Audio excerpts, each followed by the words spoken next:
Hi everyone, and welcome to Horror Spectator. If you're new here, consider subscribing. We dive deep into the darkest, most chilling real-life horror stories out there. And if you're a returning viewer, I'm so glad to have you back, friend. In today's video, we're heading back to one of the most stunning and straight-up scary places in the US, the Appalachian Mountains. I've been loving making these videos and reading all the wild stories you've sent in about this region. In one of today's stories, we'll follow a group of friends who took a trip out to the Smokies and ran into something downright bizarre. And in another, we'll hear from a park ranger who opened up about one of the strangest things he's ever experienced on the job. Thanks for hanging out with me. And as always, don't forget to hit that like button. Subscribe if you haven't already. And if you're feeling extra generous, go ahead and share this with your friends. It really helps the channel a ton. Alright, let's get into it. And remember, viewer discretion is advised.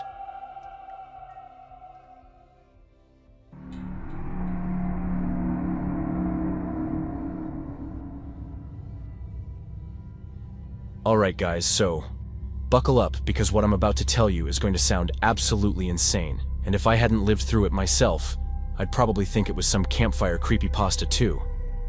But it's real. Or at least it felt damn real. I'm not saying I've got all the answers, but I need to get this story off my chest before it eats me alive. Maybe someone out there's heard something similar. Maybe you've been in the Smokies and seen things you couldn't explain. I've replayed this story in my head 1,000 times. So this all happened at the tail end of April 2024. But to really understand why it shook me so bad, you need the backstory, which starts about 6 years earlier. Back in 2017, I joined this kinda scrappy Facebook group for amateur hikers. It was nothing fancy. Just a loose collection of dudes across the southeast who wanted to hike more but didn't have buddies into it. You'd post a trail, see who wanted in, meet up, and hit the woods. That's how I met Jared, Mark, Spencer, and John. Over time, the 5 of us formed a solid crew. We'd plan 2- and 3-day hikes across Tennessee, the Carolinas, Virginia, anywhere with trees and some elevation. We got close, not just in a we camp together way, but in a share your weird dreams and fight over the last can of chili kind of way. You don't get that often past your 20s. For years, we kept talking about hitting the Great Smoky Mountains. It's like the crown jewel around here, but somehow it just kept slipping through the cracks. Either bad timing, weather, permits. We had all the excuses. But last April, we finally made it happen. We planned a 5-day trek through one of the less traveled sections, the kind of path you don't find on Pinterest lists or beginner blogs. This stretch was remote as hell. Primitive shelters spaced far apart, steep inclines, dense forest. The good stuff. We all met up at the trailhead on a crisp Wednesday morning. There was frost on the grass and our breath fogged up when we talked. Not the typical weather for this time of year. But at higher elevations in the Smokies, you can still get some cold snaps in spring. We parked our cars on this sketchy little gravel road that might as well have been a logging path and started hiking. The first day was stunning. Clear skies, spring buds starting to pop, fresh leaves underfoot. That kind of quiet you only get when you're miles away from anything resembling a town. We reached the first shelter around 6 p.m. just as the sun started bleeding orange across the sky. It was one of those classic 3-wall wooden shelters, a little rickety, but it held up. When we rolled in, there was already someone there, which was unexpected, but not totally unusual. He looked maybe mid-40s, rough around the edges type with this weather-beaten tan coat, a bushy gray beard, and a backpack that had clearly seen better decades. He said his name was Ray, claimed he was a hunter. When we asked what he was hunting, he kind of smiled, but it didn't reach his eyes and said, "Not sure you'd believe me." We laughed it off, figured he was just one of those dudes who liked the sound of his own mystery. None of the 5 of us really cared about hunting or hearing hunting stories. so we didn't ask. If he wanted to play mysterious, we let him. We cooked our dried dinners, told some old stories, and turned in as the rain started tapping on the roof. Nothing too serious, it was just a light drizzle. Pretty common in that area, and something we were already expecting. I remember that morning clearly, mostly because I'd slept unusually well, all things considered. I wasn't in a bed. I was zipped inside a sleeping bag, half exposed to the woods, sharing a shelter with 5 other guys. Still, I felt rested. That was my first thought when I opened my eyes. But almost immediately I realized someone was already up. Jared wasn't in his bag. I sat up and spotted him outside the shelter, standing completely still, staring at the ground like he was trying to figure something out. He must have felt me watching, because he glanced over his shoulder and gave me a subtle wave, like, "Come look at this." Something in his face told me it wasn't nothing. When I stepped outside and reached the edge of the shelter, I saw it. The ground was a mess of footprints, dozens of them, all barefoot. They were small, maybe a woman's size or a teenager's, but something wasn't right. The shape was strange.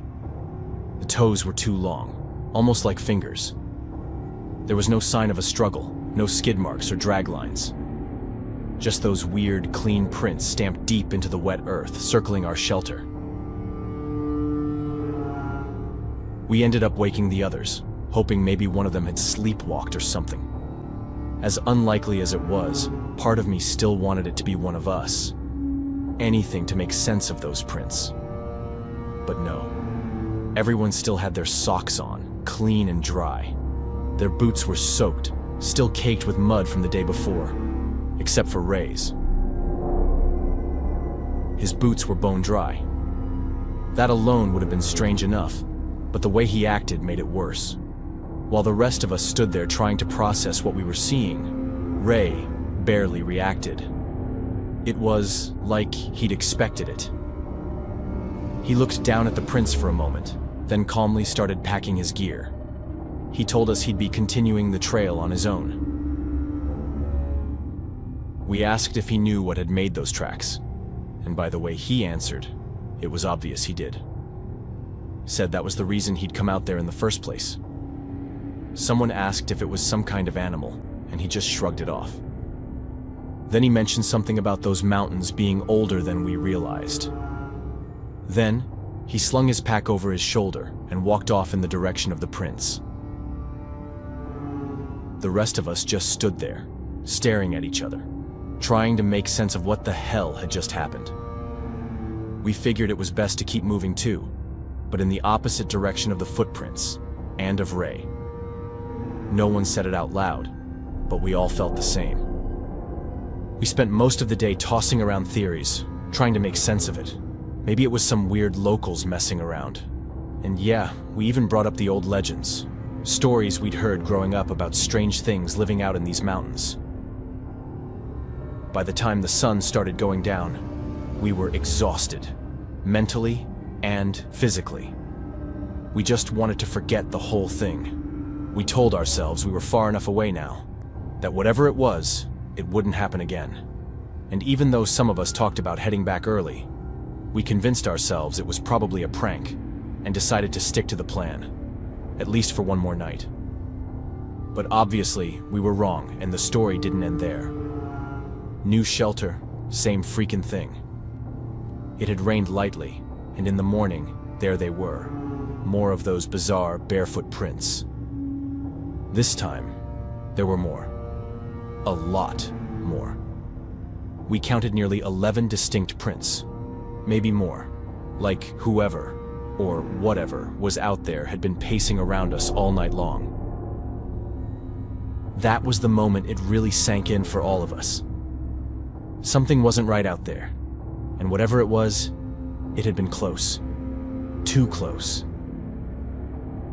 I've always been a heavy sleeper, the kind of guy who could sleep through a storm. But Mark wakes up if a branch shifts in the wind. He kept going on about how there was no way something, or someone, could have been circling us without making a sound. Not a single snap, not a crunch. Even on soft ground, you'd expect a noise. But it was like they floated. 5 grown men, dead asleep, while those prints were being laid down just feet from where we slept. It didn't add up. None of it did. By the 4th night, nerves were frayed. We were physically exhausted, emotionally wrecked, and the weather turned nasty. Cold, relentless rain hammered the forest, soaking everything. The final shelter was more rundown than the rest, like no one had used it in years. We huddled inside, barely talking. Something had changed. The woods felt aware. That's the only word I've got for it. That night, the weather had taken a turn for the worse. So even though we were sleeping in a shelter, we rigged up a tarp over the entrance to block the wind and rain. We also agreed not to all sleep at once, just in case. We took shifts. I was on watch around 4:30 a.m., sitting there in the dark, gun in hand, mostly just listening to the storm batter the trees. And then I saw movement. I was looking through a small gap we'd left near the tarp, barely wide enough to notice unless you knew it was there. And through that sliver, I saw them. They stepped out from the tree line like a hallucination. 7 figures. Human-like, but wrong. Too small. Not like little people, but like adults who never fully developed. Every part of them seemed off, frail, undergrown, almost fragile. They were completely naked and somehow unfazed by the cold. Just walking slowly, silently, circling the shelter like they were studying it. I was frozen, gun in hand, but completely locked up. I couldn't move, couldn't speak.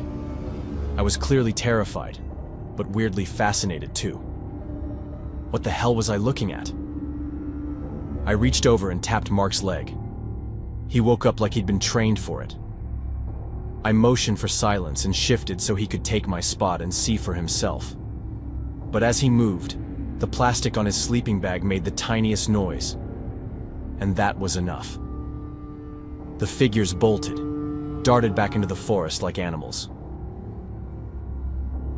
By the time he got a clear look, all he caught was their backs disappearing into the dark. They moved impossibly fast and quiet, like the forest swallowed them whole. We sat there in silence, the kind that feels thick and full of questions. I could feel his body tense next to mine, like the fear had seeped into his muscles. When he finally whispered, he just asked what the hell that was. I didn't have an answer. I was just relieved he saw them too, because if he hadn't, I would have spent the rest of my life trying to convince myself I'd imagined it. They were moving in these smooth, floating circles. Not like they were sneaking, but like they had all the time in the world. Their limbs were too long, knees bending a little wrong, and they made no sound. The ground was soggy mud, and they were barefoot, but not a single squish or squelch. It was like they were weightless.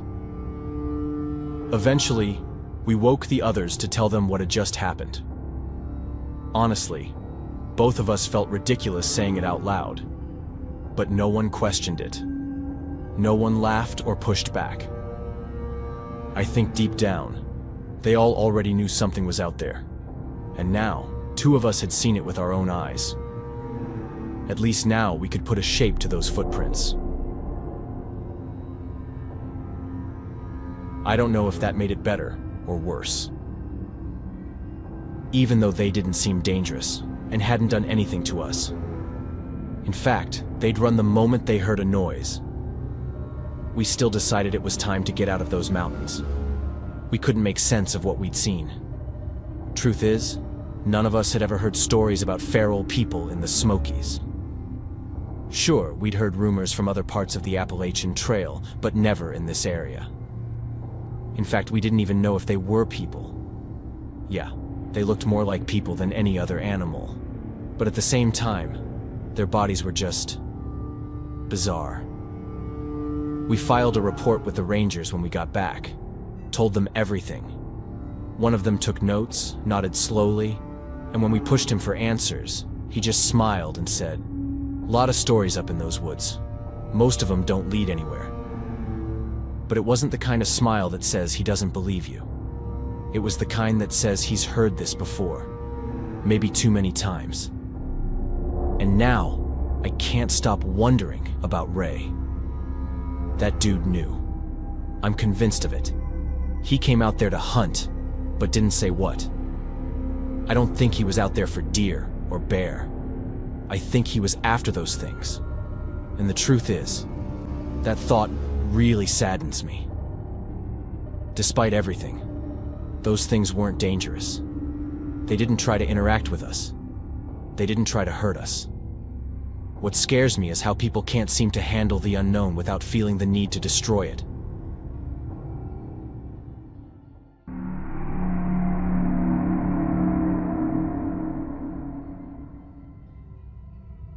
My name is Liam, and 5 years ago I retired. I was a park ranger my entire life, and, as you can imagine, I have enough material to write several books about everything I've seen and experienced in our national parks. As you might expect, there's a lot I'm not at liberty to say openly, but over the years I've shared a few stories, some quirky with happy endings, others deeply disturbing with the worst outcomes imaginable. And then there are the ones I consider the worst of all, the ones that remain unexplained, the ones that leave us with only one certainty, that something truly terrible happened, even if we don't know exactly what. Those are, in fact, the hardest to bear, because they're the ones that haunt us, that stay with us over the years, and keep us up at night. This particular story I'm about to tell you is one that's been keeping me up for years. And what eats away at me the most isn't even the violence of what I witnessed, but the lack of answers, the absolute silence from the proper authorities. What upsets me the most is feeling like maybe I never got any explanation, not because there wasn't one, but because they simply didn't want to give it to me. Because, and I am sure of this, something confidential is going on in those mountains. Like I said, this all happened quite a few years ago. And at the time, the search and rescue tools and protocols were very different from what we have now. Far less developed and a lot more limited. Starting from the beginning. That night I was on patrol in a section of the Appalachian Trail. Forgive me for not being more specific, but I've gotten into trouble before for trying to bring this story to light, so this time I'm playing it safe. What I can tell you is that it happened in an area long considered problematic, where disappearances occur way more often than in other forests, and where crimes, when they do happen, tend to be especially brutal and violent. Working that area always had a strange duality to it.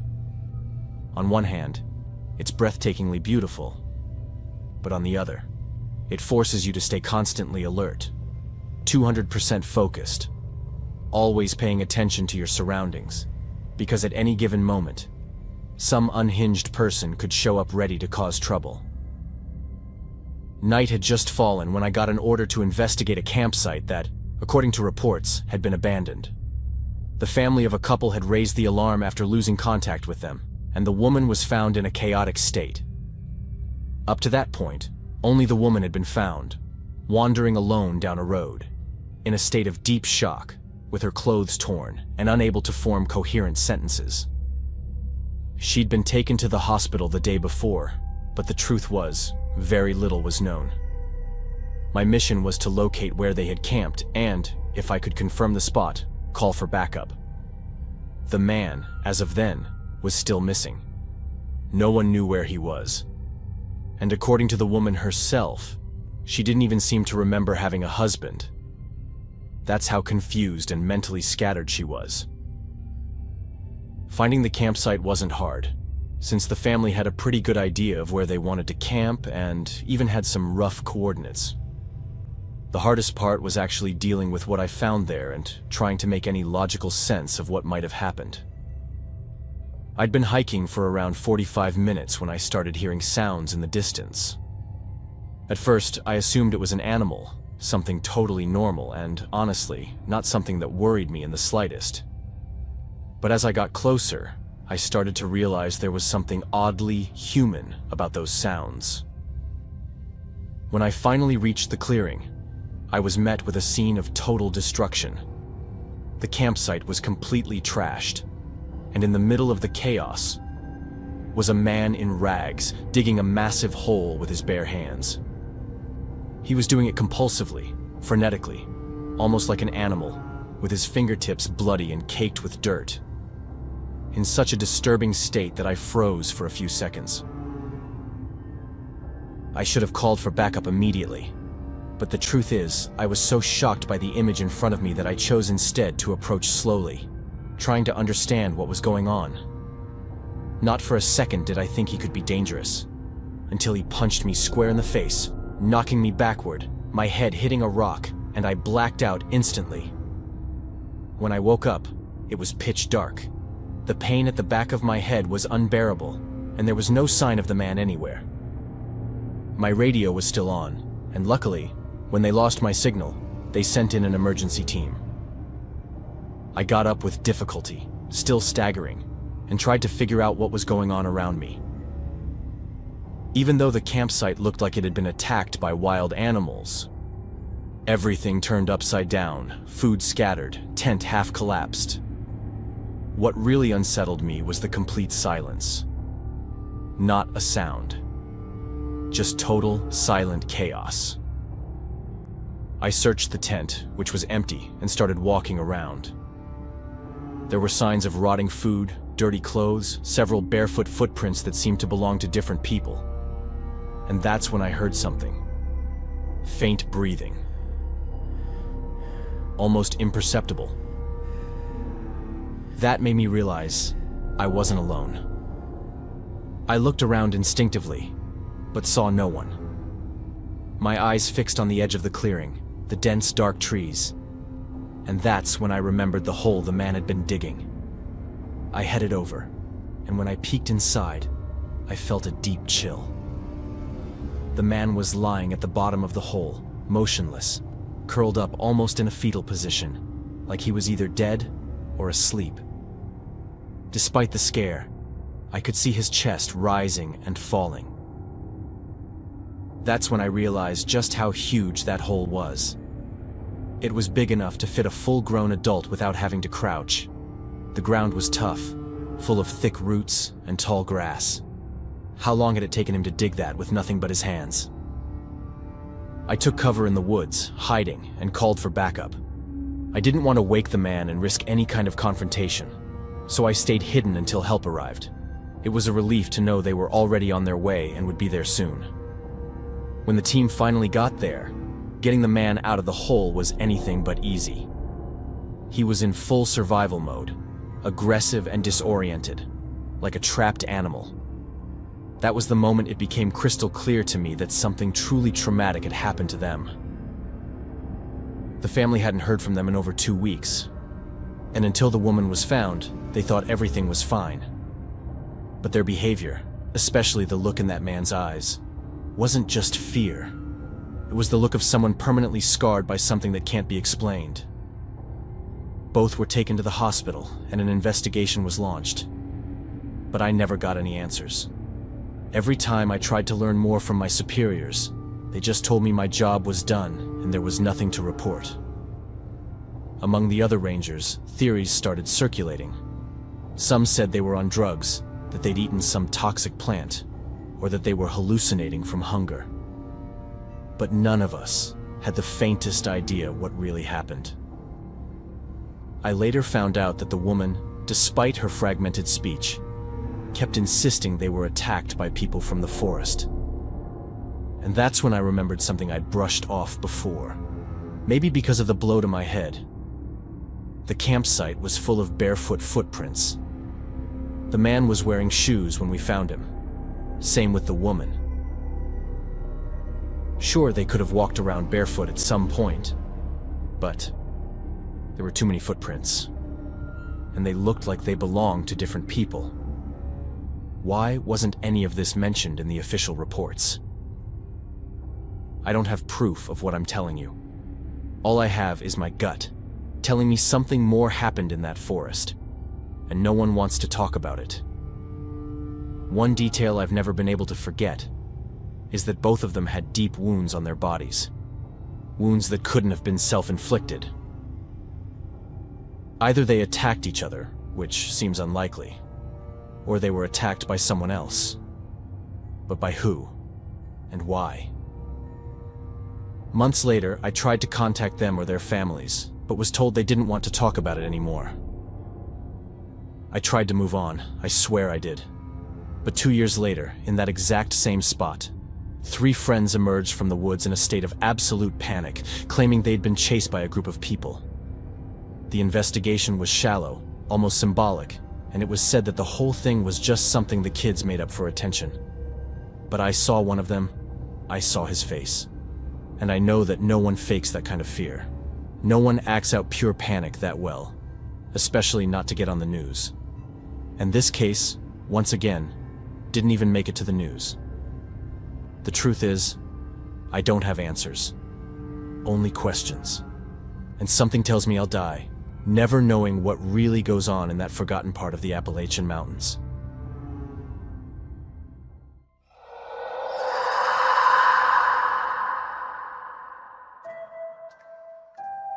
Hi everyone, and welcome to Horror Spectator. If you're new here, consider subscribing. We dive deep into the darkest, most chilling real-life horror stories out there. And if you're a returning viewer, I'm so glad to have you back, friend. In this video, we're exploring the stories of 3 people who ventured into the most remote parts of Appalachia, only to come face to face with something truly terrifying in the middle of the night. I don't know about you, but this time of year, when the leaves start turning orange and falling, it's both my favorite season and the scariest time to be wandering around these mountains. Just the thought of being out there alone and suddenly hearing the crunch of footsteps in the leaves behind you. Especially at night. That's nightmare fuel for me. I hope you enjoy this video as much as I did putting it together.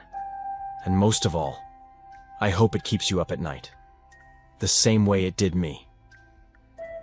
As always, thank you so much for being here and for keeping this channel alive. Your support means more than you could ever imagine. Now, dim the lights, get comfortable, and let's head back into the mountains. And remember, viewer discretion is advised.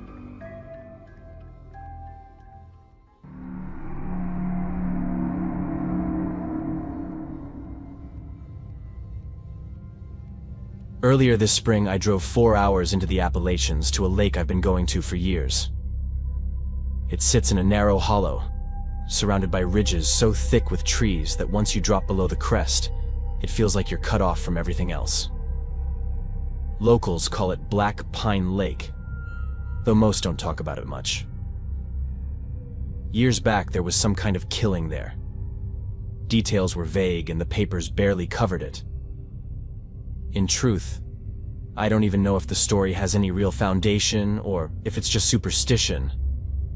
But the fact is, ever since, people from around the area have kept their distance. Every once in a while you might see tourists who stumble on it while hiking, but they never stay long. The locals won't go near it. For me, though, it became a place I kept coming back to. Quiet water, a strip of grass for a tent, and the pines circling the shore. Peaceful in a way I couldn't find anywhere else. The first day I arrived, the lake was empty like it usually was. I set my tent on a little shelf of sand and grass, stacked my pack, and let the kind of easy peace that comes from being miles from a highway settle over me. I say this because even though I live in a small town, I live right next to a highway, and even if my ears are already used to the noise, getting away from it brings me a kind of peace I can't even explain. By late afternoon, a man and a little girl appeared on the opposite shore.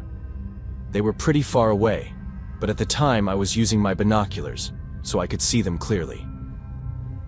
Just to make things clear, I had the binoculars because I've always loved watching birds, not because I'm some kind of creep.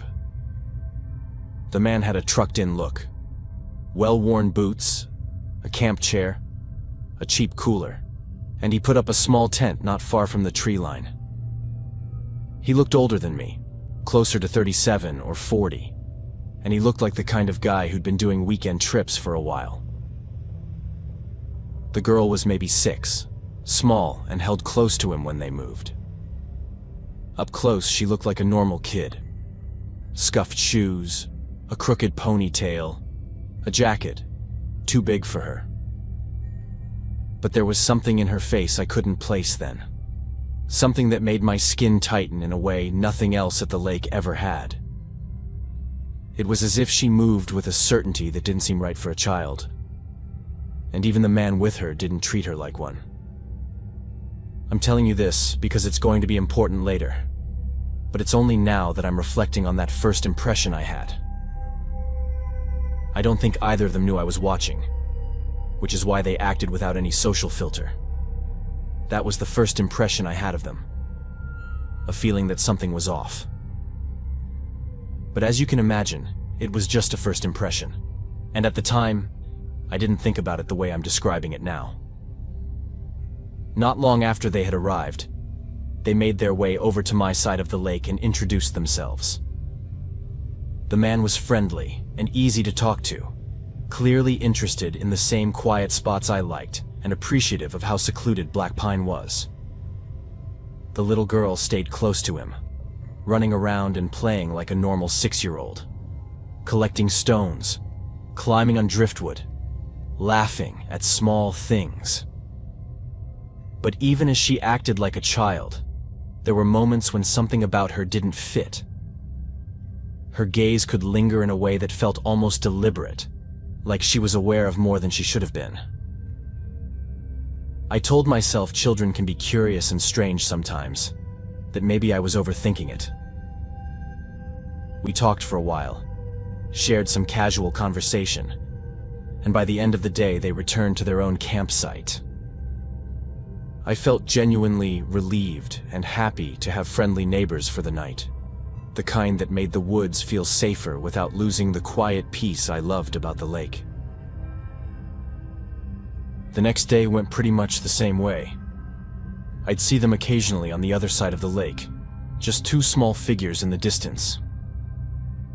At one point, I had wandered a little farther from my campsite, watching a pair of birds, when something made me glance toward their sight. I honestly don't know what it was, but when I looked, my blood ran cold. The girl was in the man's arms, and it looked like they had just kissed. They were a little too intimate for a father and daughter, which made me extremely uncomfortable and made me lower my binoculars. I didn't know if I even wanted to see it, so I started walking back toward my campsite. I just hoped they wouldn't come over to talk that night. I didn't know what to make of it, and I didn't want to feel paranoid, but I also didn't want to pretend everything was fine when something about it unsettled me. After dinner, that image of the 2 of them was still burned into my mind. I decided I was going to sleep and think about it, or try to forget it, tomorrow. Either way, it would be a decision for the next day. A decision that, as you can probably guess, I never ended up making. That night, I woke to the sound of small, measured steps on the packed earth outside my tent. I sat up and listened, then unzipped a sliver and peeked out. The girl was standing a few yards away at the edge of my firelight, hands at her sides, head tilted as if listening to something only she could hear. Her face was turned toward me, the angle of her head, the steady, deliberate smile. Everything about her posture felt rehearsed, maybe intentional. I glanced at my phone. 3:10 in the morning. What the hell was she doing out there? And where was her father? I strained to hear any other sounds. The approach of her father, perhaps. But there was nothing. The forest was quiet, except for the normal noises of nighttime animals. I watched her for a long minute, counting the breaths between heartbeats. Because the adult thing to do is not panic at the sight of a child. But the whole situation was just plain bizarre. She said nothing as I watched her. She just stood there, watching me watch her. When the trance of my own panic finally eased enough for me to move, I unzipped my tent and stepped out. Her face lit up the way a child's does when they see someone they want to play with. She held out a small hand, as if to take mine. I know how that looks on paper. A grown man afraid of a 6-year-old. But fear isn't about reason. It's a body's shorthand when something registers wrong. I told myself I couldn't leave a child wandering alone in the woods at 3 in the morning. I asked her if her father was with her, and she just shook her head. Then I asked if she wanted me to walk her back to their campsite, and she lifted her hand toward me again, this time with a faint, almost mischievous smile on her lips. The last thing I wanted was to take her hand. I felt like a trapped animal, aware that something was wrong. But she was just a child, and I didn't want my panic to show. So, I slipped my hand into hers. Her fingers were small and shockingly strong, the kind of grip that shouldn't be there on such a small hand. We walked in single file through scrub and underbrush. The girl didn't speak. She padded ahead with a practiced, steady pace, and when I tried to ask anything, where her campsite was, whether her father was awake, her expression flickered and hardened in a way that made my throat close. She tilted her head and asked me why I was talking to her like she was a child. It was a single thought that detonated inside my chest. I had assumed she was a child because that's what she looked like. I realized I could not remember ever hearing her called daughter or kid, or any sign that they were related. The man had spoken to me, yes, but the casual details I'd filled in my head, father and daughter, weren't solid. I asked her what she meant by that, and if she wasn't supposed to be camping with her father. She just smiled again and said that I was about to find out. I followed her gaze, and that's when I saw him. I don't know how long he had been standing there, just a few feet away from us, staring in our direction with a knife in his hand. Not a hunting knife for fish, or a camper's folding tool. It was a blade held in the way someone holds it when they plan where it will go. Everything in my body told me to pull my hand back, to run, to do anything but stand there. When I tried to step away, the girl's fingers tightened around mine as if she was hooked to me. Her grip was far stronger than it should have been for a small hand. It took both of my hands to wrench free. Then I just ran as fast as I could, without looking back. I think what saved me wasn't exactly speed, but endurance. I've run several marathons in my life, and because of that, even though they initially chased me, at some point I lost them. They must have stopped to catch their breath. I don't know whether they turned back or simply gave up because my distance became too great. When dawn cracked clean over the ridges, I stopped and oriented myself by the way the light fell, and, exhausted, made my way to a faint trail I recognized. I wasn't on the trail that led back to their campsite, and thank God for that. I just wanted to get back to my car, which I finally did by the end of that day. I drove into the nearest town and sat in the police station for a long time. I described the camp location, pointed out the ridge and the fallen pine I used as a landmark, and told them about the man and the girl. They took my statement and said they would check the area. A few days later, a detective called to say they had searched the hollow and found nothing. No tent and no tracks.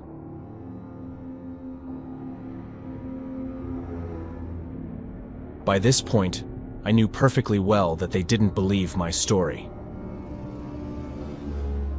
Those two had erased any evidence that I, or they, had ever been there. I still go hiking in the Appalachians. I still find other lakes and other hollowed-out places to sleep under the stars. But I haven't been back to Black Pine Lake. The valley that once felt like an honest refuge now keeps its distance in my head. The thing that unsettles me most isn't the missing gear or the knife or the way those two moved together in the dark. It's that when I think back to her face, the smile was not childish or malicious in any straightforward way. It was precise. It was practiced. It was a look someone older would use when they were certain of what they were about to do. But if she was really an adult, why had she pretended to be a child on that first night? It probably had all been a trick to lure me in.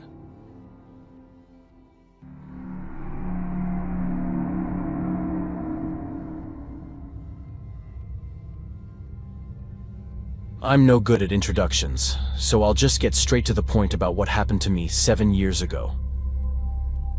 I was in West Virginia, spending several days backpacking through the woods. I was already about 20 miles from the nearest road, and for the first 2 days, I hadn't seen another person.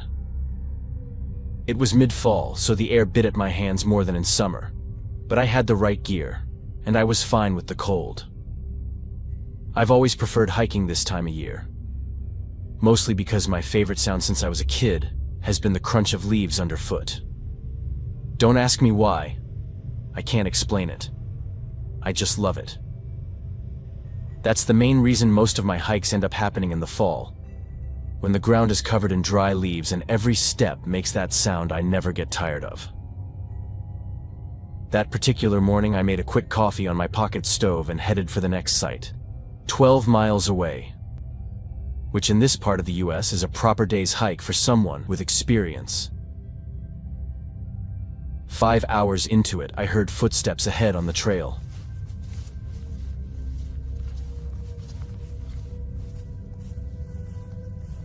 I looked up, and a man was coming toward me, heading the opposite way.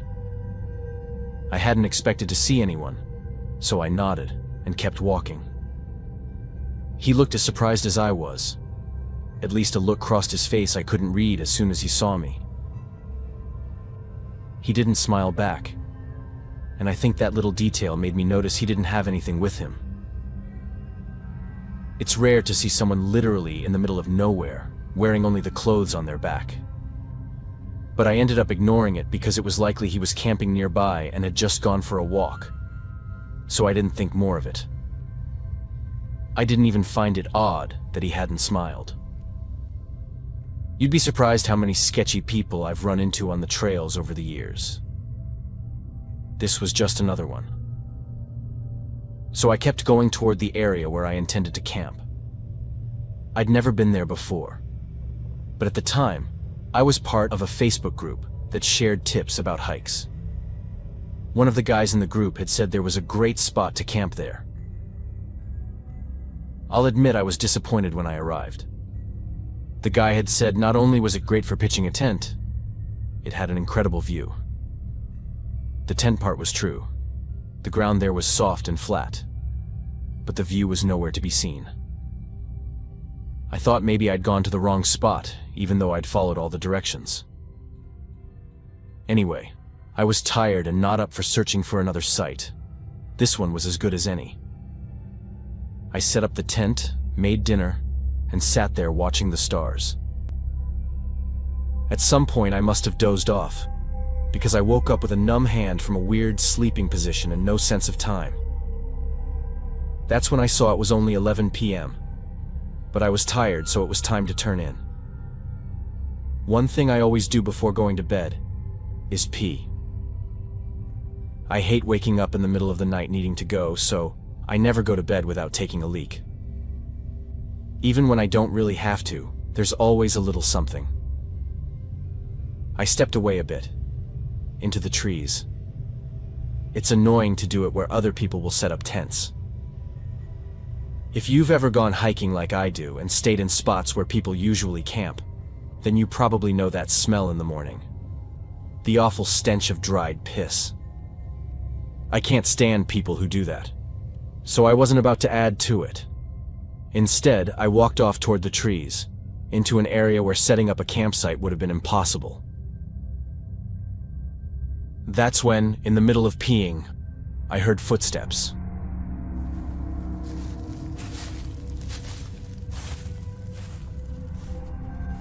Instinctively, I hid behind a tree.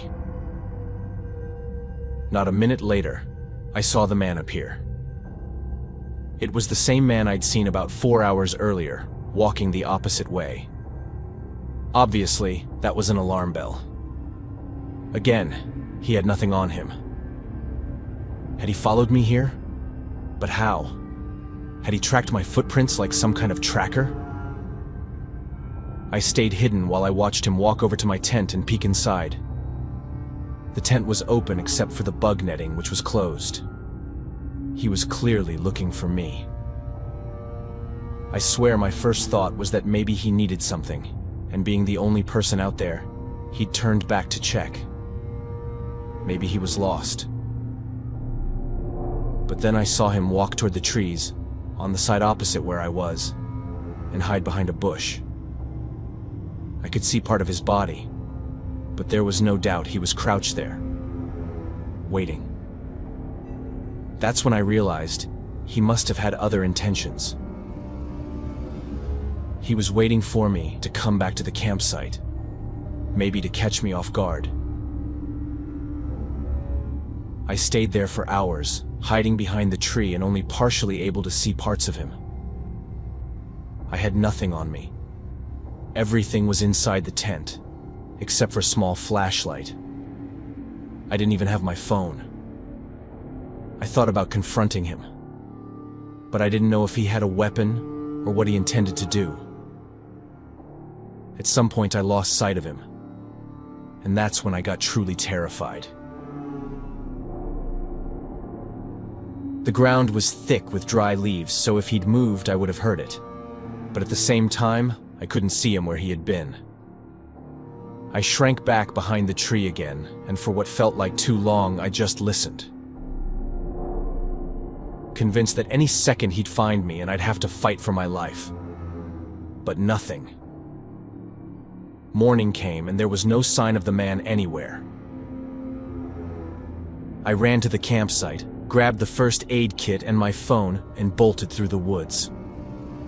I didn't know if he was still out there watching me, so I ran as if he was. I only stopped running when I felt far enough and safe enough to breathe and think about what to do next.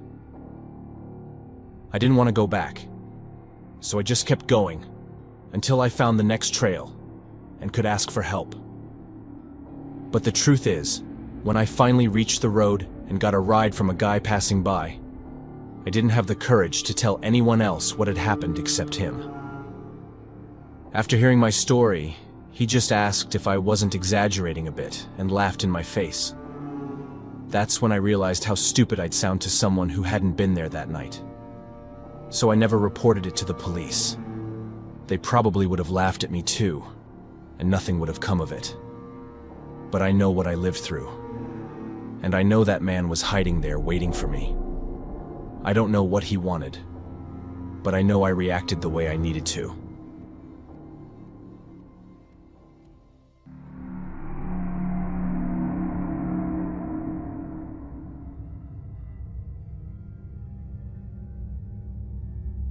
I've lived alone with my dad since I was a baby. My mom died not long after giving birth to me, so it's always just been the two of us. My grandparents were never around. My dad's relationship with them is terrible, so he's the only family I've ever had. When I was a kid, it wasn't always easy for us to connect, but by the time I hit my teenage years, something changed. I can't say exactly what it was, but we started getting closer, doing things together. One of those things was hiking and camping in the woods. We live really close to the Smoky Mountains, so once I was old enough to handle it, we started taking trips out there. This story happened 8 years ago, when I was 16. Even though I was still young, I'd grown up fast. I was tall, broad-shouldered, and people often thought I was at least 25, when really I was just a teenager. I mention this because I'm convinced the way I looked played a part in how things unfolded. It was late September, and that section of the Smokies, already one of the less popular areas, was basically deserted that time of year. At the start of the trail, we crossed paths with a friendly couple, but after that, we didn't see another soul. By the time we reached the unmarked part of the woods, it felt like we were completely alone. The plan was to hike out to a waterfall we'd visited once before, camp there for a couple of nights, and then head back. Depending on our pace, the whole trip would take about a week. The first night went fine, and the mood between us was good. At least, I thought so. Until the next morning when my dad casually asked if I'd gotten up or heard anything during the night. I hadn't. I'd slept straight through. I've always been a heavy sleeper, even out in the middle of the forest. He knew that, so I guess that's why he didn't push the subject. We packed up camp and kept moving toward the second site. Without a defined trail, it was slower going, and sometimes we had to reroute around thick brush or fallen trees. Still, we made steady progress and finally reached our spot around 7 p.m. It wasn't the same place we'd camped at the year before, but honestly, it was better. The trees gave more cover, and the ground was flat enough for the tent. It felt secure. But around 9 p.m., we heard it for the first time. A woman scream. We froze. I'll never forget the way my dad looked at me in that moment, wide-eyed, like his mind was racing just as fast as mine. It didn't make sense. We were supposed to be alone out there. And if we weren't, why would anyone be screaming like that in the middle of nowhere? We strained to figure out the direction it had come from, but it was too vague. Pitch black woods, an unfamiliar area. It wasn't exactly the safest idea to just wander blindly toward it. Still, we couldn't ignore it either. We got up, walked a little ways from camp, just enough so that if she screamed again, we'd have a better sense of where it was coming from. Minutes later, another scream. Louder this time. Sharper. My dad turned to me and told me to stay behind at camp. I knew better than to argue when he got like that. Firm. Unmoving. But I was stubborn too, and there was no way I was letting him go alone. I nodded like I was going to listen, then waited until he was far enough ahead before following quietly. I wasn't trying to be reckless. I was just 16, caught somewhere between wanting to prove myself and refusing to feel like a kid. We walked for what felt like forever, every step crunching against the silence of the woods. My pulse was pounding, and I could feel the cool night air sticking to my skin, heavy with the damp smell of leaves. Every time a branch snapped under my boot, I flinched, certain the sound would give me away. Finally, through the trees, the shape of a cabin appeared. From where I hung back, half hidden behind the trunks, I could barely make it out. It looked old, half collapsed in places, like nobody had lived there in years. My dad didn't try to go inside. He just called out from the doorway, his voice steady but cautious. That's when she screamed again. And then, almost instantly, a man appeared in the doorway. He was holding what looked like a metal pipe in his hands. I saw my dad hesitate, take one small step back. That was all the man needed to feel like he had the upper hand. He moved forward, slow at first, then faster, raising the pipe slightly. I don't know what came over me. I spotted a thick branch on the ground and grabbed it. Heart racing, I ran straight out of the trees toward my dad. I must have looked bigger than I realized. 16, but tall, broad, wearing a black hoodie, gripping that branch like a weapon. The man froze, then spun on his heel and bolted into the trees. Only then did it hit me how dangerous the whole thing had been. If he'd had a gun, or if there had been more than one of them, it could have ended badly, really badly. My dad looked at me in a way that scared me. I thought he was about to start yelling, maybe even ground me until I moved out. But then his expression softened. He put his hand on my shoulder and simply thanked me. He looked tired. He looked old.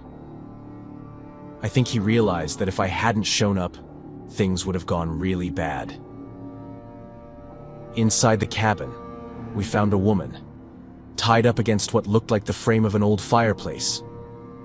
She was terrified, shaking, clearly with no idea how she'd even ended up there.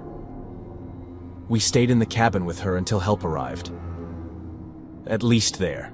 We had some shelter if the man decided to come back. All through the night we heard noises outside. Twigs snapping. Movement in the brush. Every time, I thought for sure he was back. Maybe armed this time. But morning came, and with it, rescue. A helicopter flew the woman to the hospital while we were escorted out of the Smokies.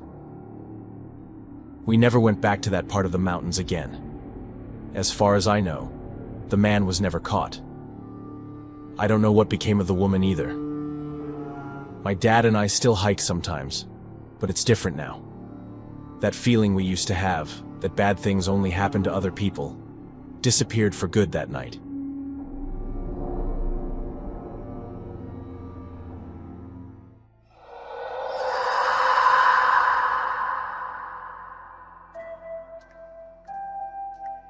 Hi everyone, and welcome to Horror Spectator. If you're new here, consider subscribing. We dive deep into the darkest, most chilling real-life horror stories out there. And if you're a returning viewer, I'm so glad to have you back, friend. In this video, we're exploring 3 terrifying stories that all happened in Appalachia during the month of October. From a group of friends who set out to explore a ghost town searching for the supernatural, only to find something far more terrifying. To a hiker who realizes he's being stalked, and finally, a man who tries to commit an unthinkable crime in broad daylight. These stories are a stark reminder that there are truly dangerous people out there in these woods, and that sometimes the real horror isn't hiding in the shadows, it's walking right beside us. Thank you so much for being here and for choosing to support this channel. I truly hope you enjoy this video as much as I enjoyed reading and putting these stories together. If you have any suggestions, please leave them in the comments below. I'd love to hear from you. Now, dim the lights, get comfortable, and let's head back into the mountains. And remember, viewer discretion is advised.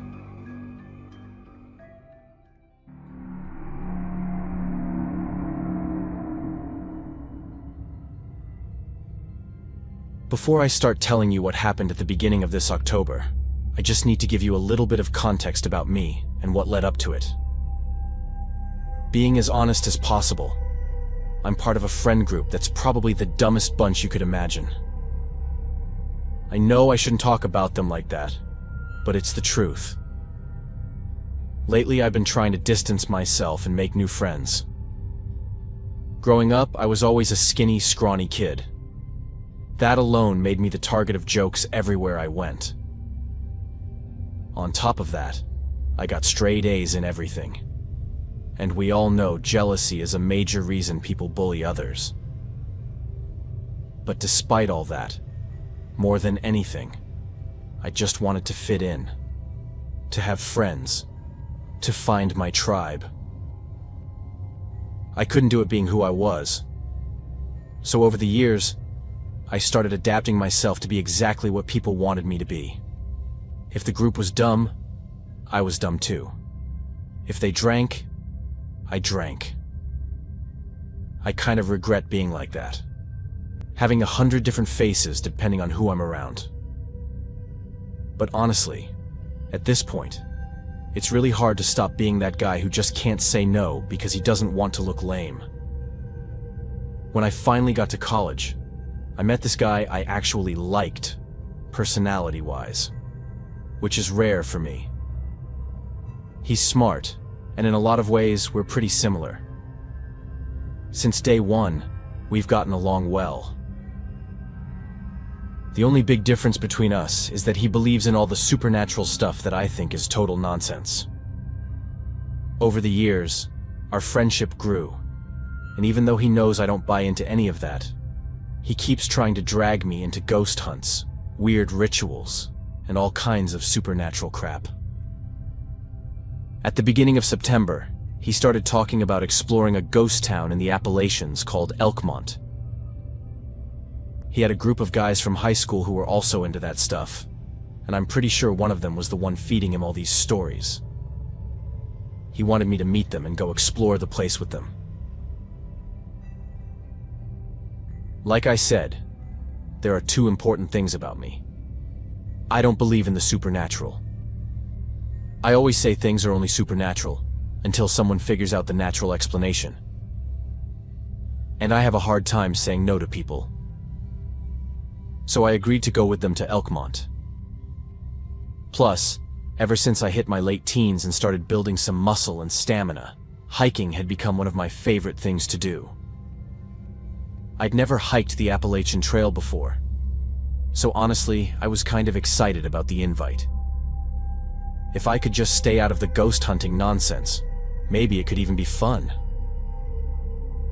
The day finally came, and there were 4 of us total.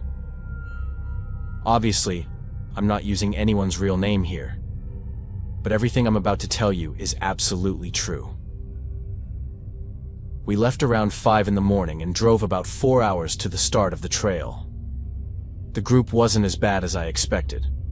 A bit childish, sure, but mostly just excited and maybe a little nervous about the whole thing.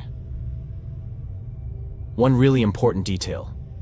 The dumbest decision I've ever made in my life was agreeing to leave our phones behind.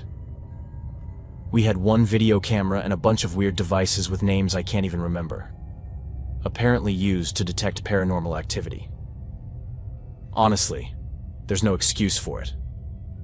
I still don't know what went through our heads when we all agreed to that. Anyway, we left our phones in the car and started hiking toward Elkmont.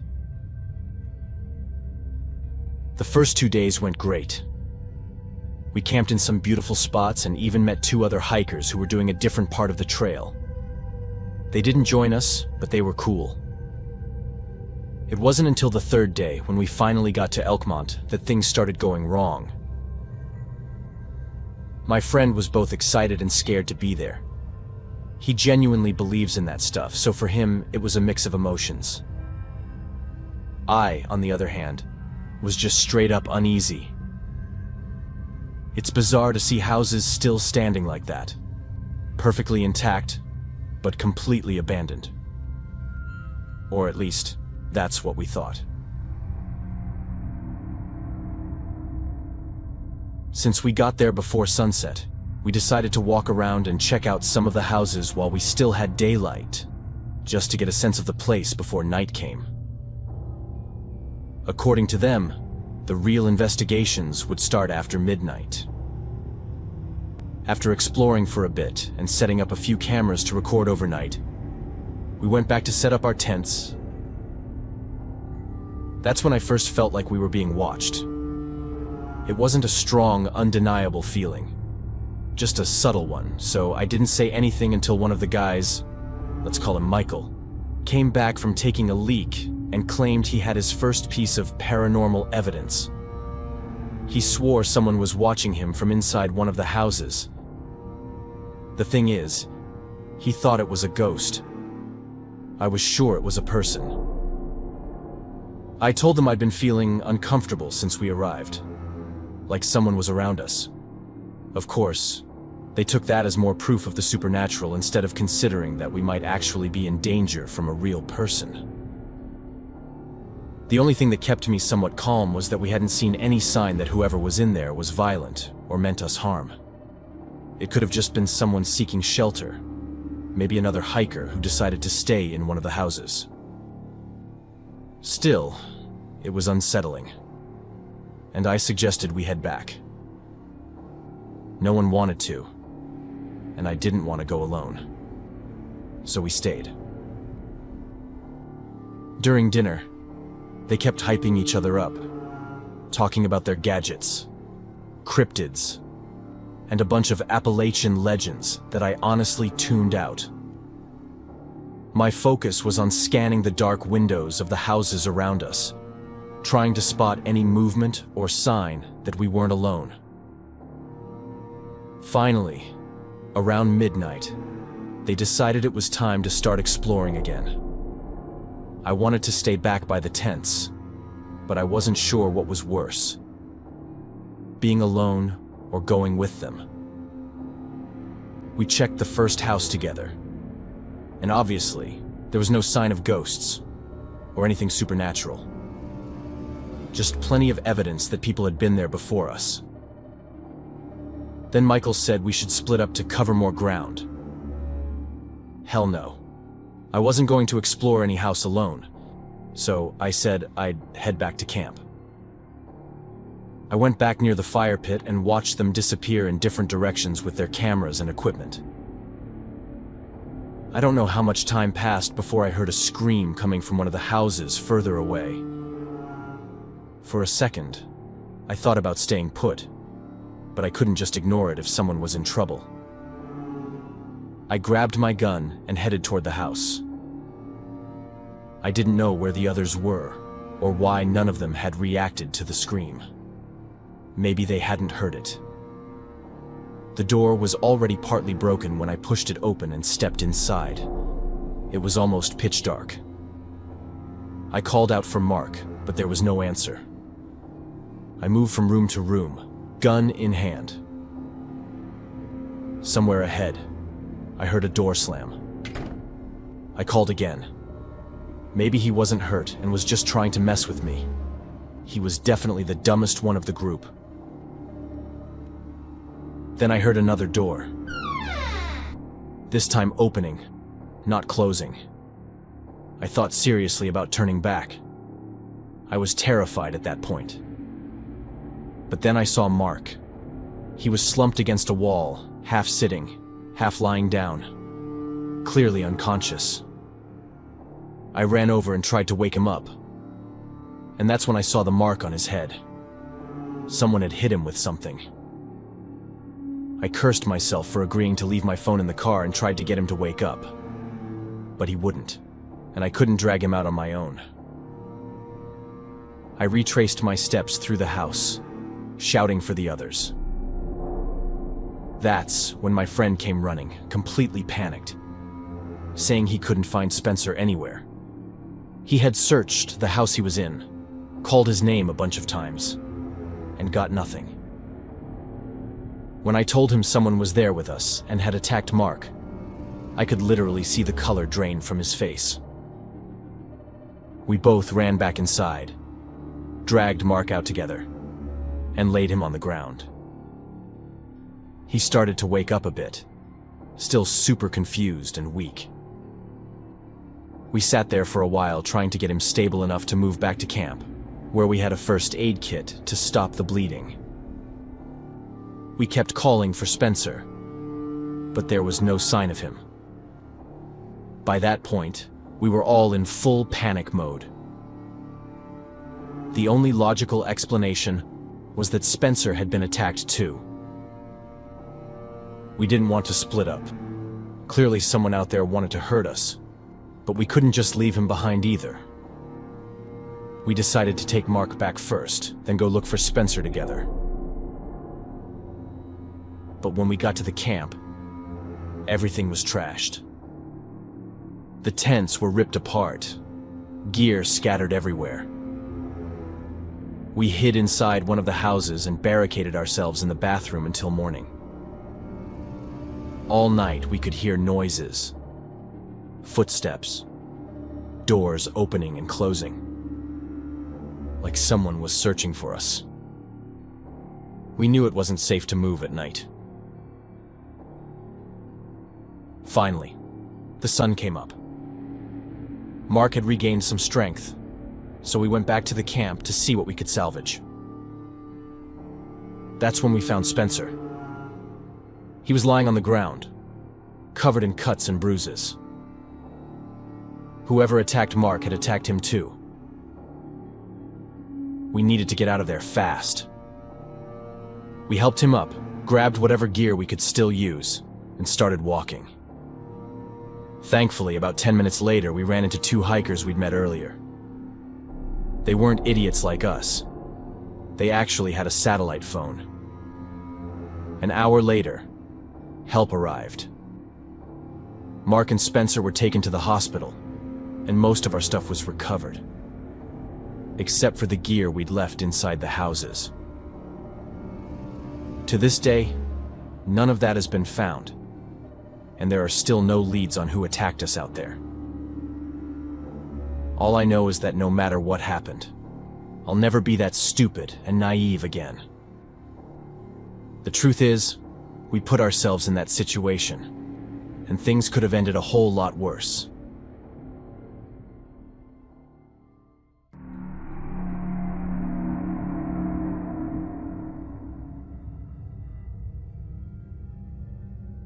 Everything started about a month ago, but it wasn't until this week that I truly understood how serious it was. And honestly, I have no idea what's going to happen next. I'm from a small town in the Appalachians called Hindman, in Kentucky. I live on the edge of town, where there aren't many houses around. Because of that, the woods behind my place have always felt like they were part of my home. I've never exactly been afraid of the forest, just respectful. I've always respected the land. When I was a kid, my mom used to take me hiking all the time. She was outdoorsy as hell, and the forest was clearly her happiest place. About 2 years ago, she died. I was angry for a long time. She was too young, and she didn't deserve what happened to her. After that, I stopped going camping and climbing. I spent most of my time locked inside the house. A few months ago, I finally started to feel like I was healing. I was processing the grief better. And about a month ago, I decided to step back into the forest. At first, it was small and manageable.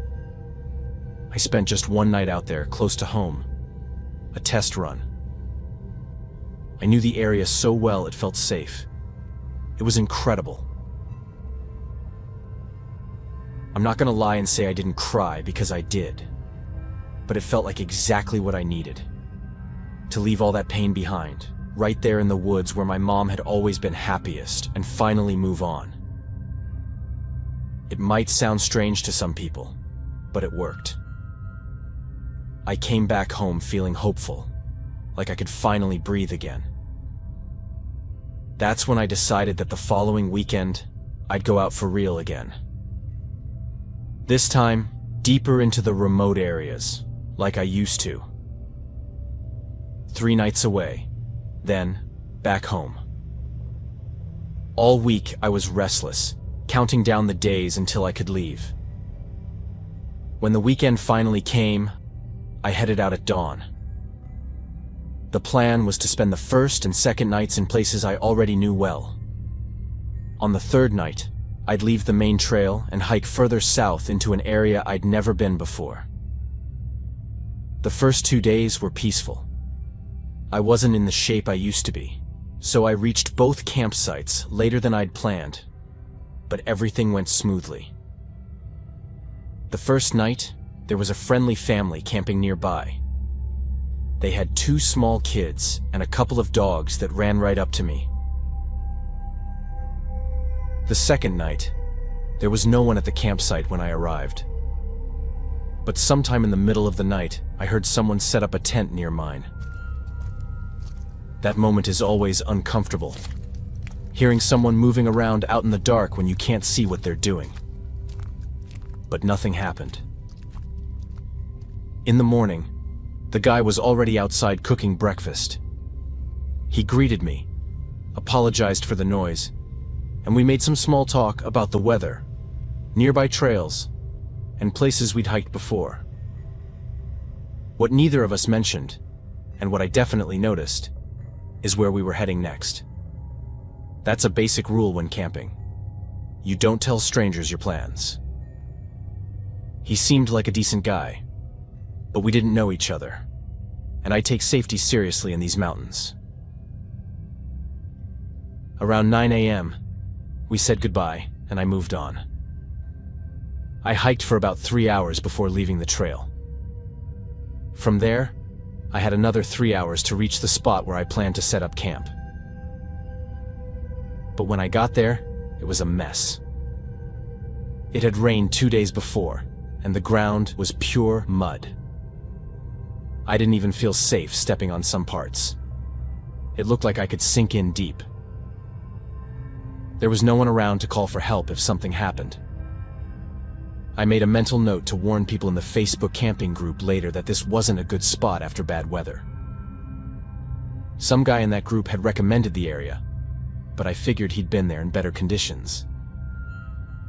The sun was starting to set, and I needed a campsite, fast. The last thing I wanted was to wander around in the dark. Luckily, I found a spot. Not great, but better. I started setting up my tent right away. By the time I finished, it was pitch black. I planned to sleep early and get up at sunrise, but I was starving and getting cold. I decided to build a small fire, heat up some food, and lift my spirits. I walked around the campsite looking for wood. By then, it was pitch dark, and my flashlight barely cut through the night. About 5 minutes in, I felt movement to my right. Instinctively, I turned off the flashlight, standing there in total darkness. Moonlight barely slipped through the trees. That's when I heard a man's voice, clear and close. He said there was no point in turning off the light because he could still see me. The way he said it, the calm, steady tone, froze me to the core. I turned the flashlight back on and pointed it where the voice came from, but there was no one here. I told him to step out, but got no response. I asked what he wanted. Silence again.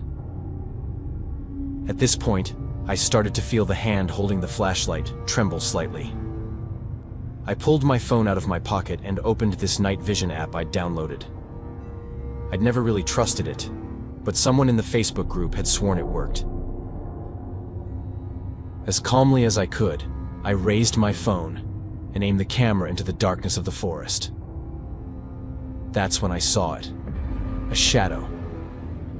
Standing right in front of me. I froze. After a few seconds, I forced the words out, telling him I was armed. He didn't move. He just stood there for a long moment, then simply started walking in the opposite direction. I was frozen, but slightly relieved that mentioning the gun made him back off. The last thing I wanted was to wander through the woods at night, so I went back to the tent and locked myself inside.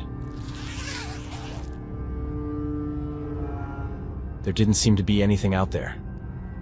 No footsteps, no voices, just the usual sounds of the forest at night. And honestly, that kind of silence is worse than noise. The anticipation messes with your head. Knowing someone's out there but not knowing what they want. It eats at you. Even if you're armed and ready, that feeling still hits you, tight in your chest, like you can't breathe right. I thought about the guy from the previous night, but the voice didn't sound anything like his. When the sun came up, I didn't waste a second. I started shoving everything into my pack as fast as I could. I just wanted out. I didn't care about breakfast. I didn't care about the trail. I just wanted to get the hell away from that place. But right as I threw the backpack over my shoulders, I saw him. He was there, half hidden behind the trees, like he'd been standing there the whole time, just watching me. For a second, my stomach dropped. I told him again that I was armed and not to come any closer. I didn't wait to see what he'd do. I just left. By the time I reached my car, it was already past 4 in the morning. And that's when I noticed that my phone was gone. I went through every pocket, dumped everything out of my pack. Nothing. It was like it had just disappeared. The phone was the only thing missing, and I told myself I must have dropped it somewhere on the trail. A week later, I got home from running a few errands and saw this small box sitting on my doorstep. At first, I didn't think much of it. Probably a package I'd ordered and forgotten about. But the second I picked it up, I knew it wasn't. There were no labels, no shipping stickers. I took it inside and opened it. For a few seconds, I just stared at what was inside the box, my mind completely blank. I couldn't process it, couldn't make sense of what I was seeing. It was my phone. I rushed to the window and scanned the street, expecting to see someone watching. But there was no one. At least, no one I could see. The phone had been completely wiped. Every photo, every app, every login, gone. And I still can't figure out how they got in. It was locked with a passcode. I went straight to the police. But if it had happened now, I wouldn't have even bothered. They said they'd look into it, but basically told me there wasn't much they could do. The man hadn't been violent, and he'd returned my property. The officer even said it with a smirk, like it was a joke, like it wasn't serious, like it didn't matter that whoever had stalked me in the forest now knew exactly where I lived. It's been 2 days since then. Nothing's happened. No strange cars, no figures outside my house. But I can't shake the feeling this isn't over.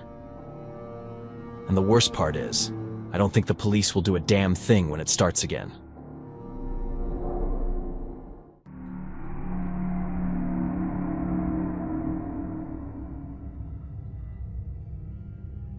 I never liked to think of myself as paranoid. But over time, I've learned that being alone in nature, truly alone, is a privilege that fear steals from women. That's why I started using what I call the decoy tent. 2 tents, even when it's just me. The idea is simple. From a distance, it looks like there's more than one person, maybe a couple, maybe even 2 pairs. Ever since I started doing this, the difference has been huge. Fewer lingering stares, fewer invasive questions.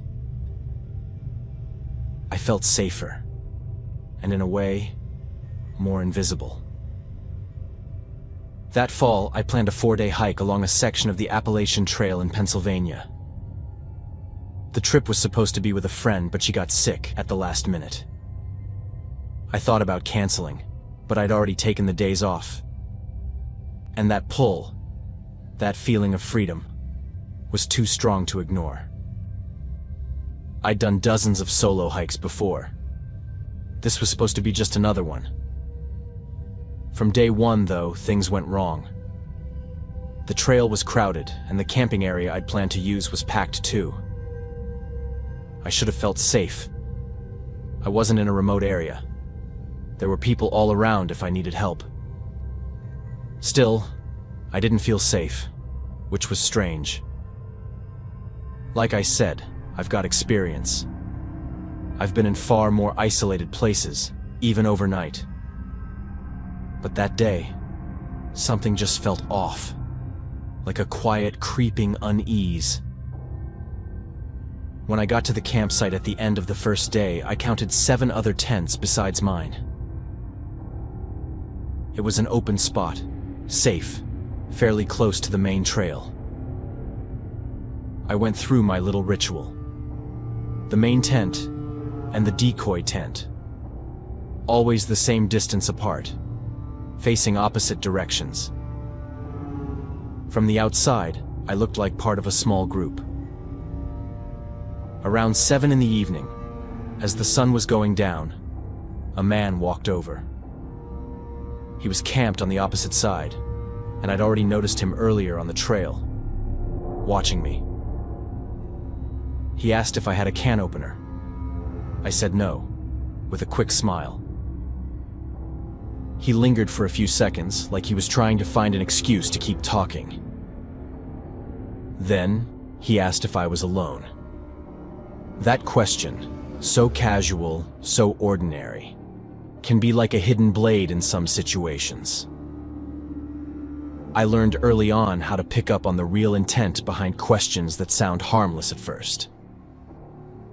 There's a subtle difference between curiosity and motive, and my instincts reacted before my brain did.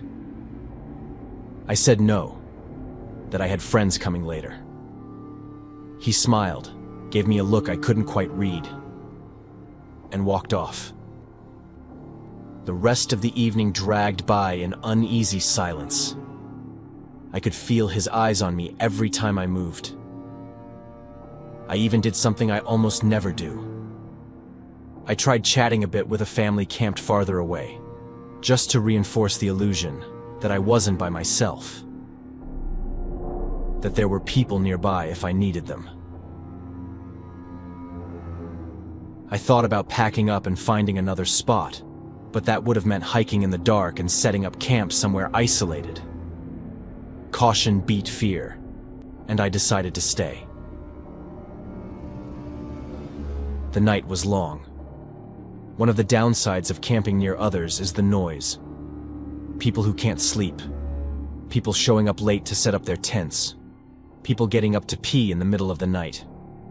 It's a mix of sounds that can either annoy you or comfort you, depending on the kind of person you are. Normally, I'd find it annoying, but that night I was grateful for it. Grateful not to be completely alone. Even though I slept terribly, I woke up before dawn. The air was cold and damp, and the whole camp was quiet. I looked around. Almost all the other tents were still zipped shut. I started packing up, just wanting to hit the trail and leave that place behind. That's when I heard something coming from my decoy tent. Something between a movement and a breath. I figured it was an animal, maybe a raccoon digging for food. I could never have guessed what was actually happening. I walked closer, unzipped the flap, and froze. Inside, completely naked, was the man from the night before. lying there like that space belonged to him. Had he slept there, just a few feet from me, with only a thin layer of fabric between us? Before I could react, he opened his eyes, grabbed me hard, and pulled me inside. Panic took over my body.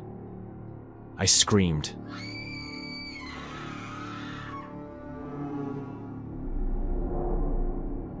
A sound I didn't even recognize as my own.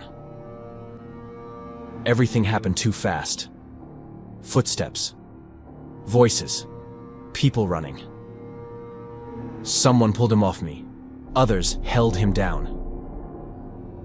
He was shouting something, accusing me of inviting him, saying I was lying. But everyone knew. They'd seen his looks the day before. My discomfort, the tension hanging in the air. Of course, the police were called. They took him away, and for a while, I thought the nightmare was over, that justice would be done. But I should have known better. The next day, I found out he'd been released. They said there wasn't enough evidence, even though other campers had seen everything. Since then, I can't stop thinking about that tent. The image of him lying there, waiting. It seeps into my dreams. What haunts me isn't just what happened, but what could have happened if I'd truly been alone. If there hadn't been other people in that campground. What terrifies me most is his confidence. The confidence to do something like that in a place full of others. It terrifies me to think he's still out there. And it terrifies me even more, knowing that someone who does something like that once will do it again. And probably worse. It makes me sick just to think about it.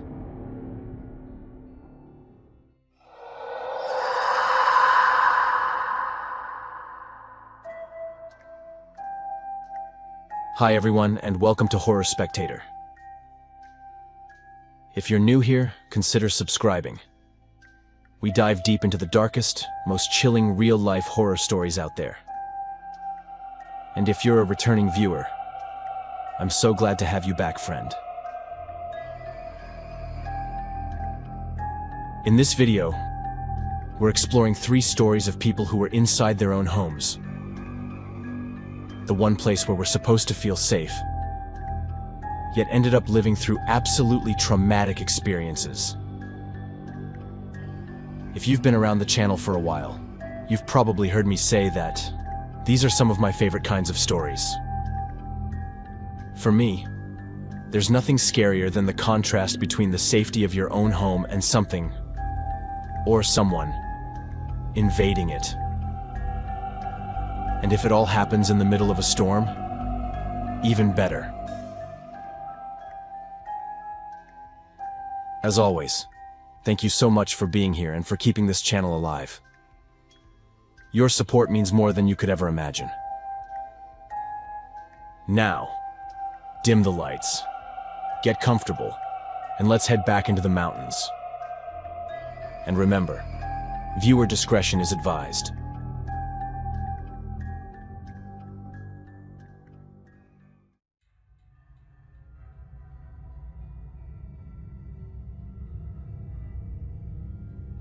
There are traumatic moments that have the ability to distort our sense of time.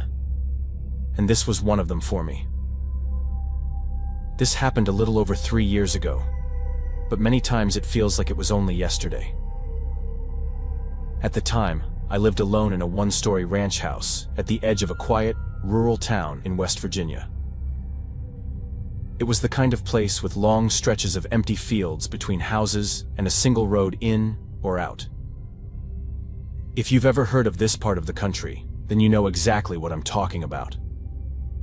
There are areas that aren't just a little isolated. They're genuinely forgotten in the middle of nowhere. The house itself was small and plain, but it was mine, and since I had bought it with my own money, I loved it. 2 bedrooms, a narrow hallway that led to the kitchen and living room, and a crawl space under the floor that I never really used. The best part of the house for me was the backyard, which pointed directly at the forest. It was early autumn and the nights were starting to get cold. In fact, on this particular night it was raining heavily outside, and I loved that. I was comfortable and warm inside the house listening to the rainfall. That evening had been uneventful. I'd made dinner, done some work on my laptop, and then just drifted into scrolling on my phone. By around 10, the entire place was silent except for the faint hum of the fridge and the rain outside. Outside, it was pitch black. No streetlights out there, just a thin moon. After dark, no one goes out in this area, and because of that, if you look outside, the feeling of isolation is even stronger. One thing that's important to say is that even though we live in a small community where we all know each other and trust one another, everyone locks their windows and doors after dark. There are countless myths about creatures from the forest that can enter your home if you don't lock your doors. Not that I believed in those things, but just the act of locking everything gave me a sense of security. So by this time, I had already locked the doors and windows. I remember glancing at the time, 10:42 p.m., the time I usually went to bed. I had just closed my eyes when I heard it. A dull, slow scrape along the siding of the house. Not like wind, not like an animal. A long, deliberate drag of something hard against the outer wall. I held my breath and waited, but it stopped as suddenly as it had started. The rain continued to fall heavily. After a minute of silence, I told myself it had to be a tree branch, or maybe some animal brushing by. Potentially some animal trying to protect itself from the rain. So I rolled over, trying to ignore it. Maybe 10 minutes passed before I heard a faint metallic sound from the kitchen. It wasn't loud, but it was distinct. The subtle shift of a lock or a handle. This could no longer be an animal, so my heart started pounding, and I sat up, straining to listen. Another soft noise followed, like someone stepping carefully across the tile floor. I couldn't ignore it. No one had ever entered my house before, but I had no doubt someone had come in. I wasn't alone anymore. I slipped out of bed, bare feet, and crept to the bedroom door. My house had no creaky floors, but even then, I moved as lightly as possible. Probably something we all do instinctively. Then I leaned out into the hallway. It was completely dark except for the faint glow of the router in the living room. I stayed there for what felt like forever. The only sound was the rain outside and my own heartbeat. Then, from the far end of the hall, near the kitchen, came a slow, deliberate breath. This was really happening. Someone was inside my house. My brain was processing this information without truly processing it. I shut my bedroom door as quietly as I could, locked it, and backed toward the window. My phone was still on the nightstand. I grabbed it and immediately dialed 911. Then I crouched down, listening. I knew I was in a part of the country where the police probably never got called or where it would take forever for them to arrive. Still, I said what I needed to say, and on the other end, they told me a police car was already on its way. They'd take 37 minutes to get there. It was too long. I was going to have to deal with this on my own. The sound of steps began moving down the hallway.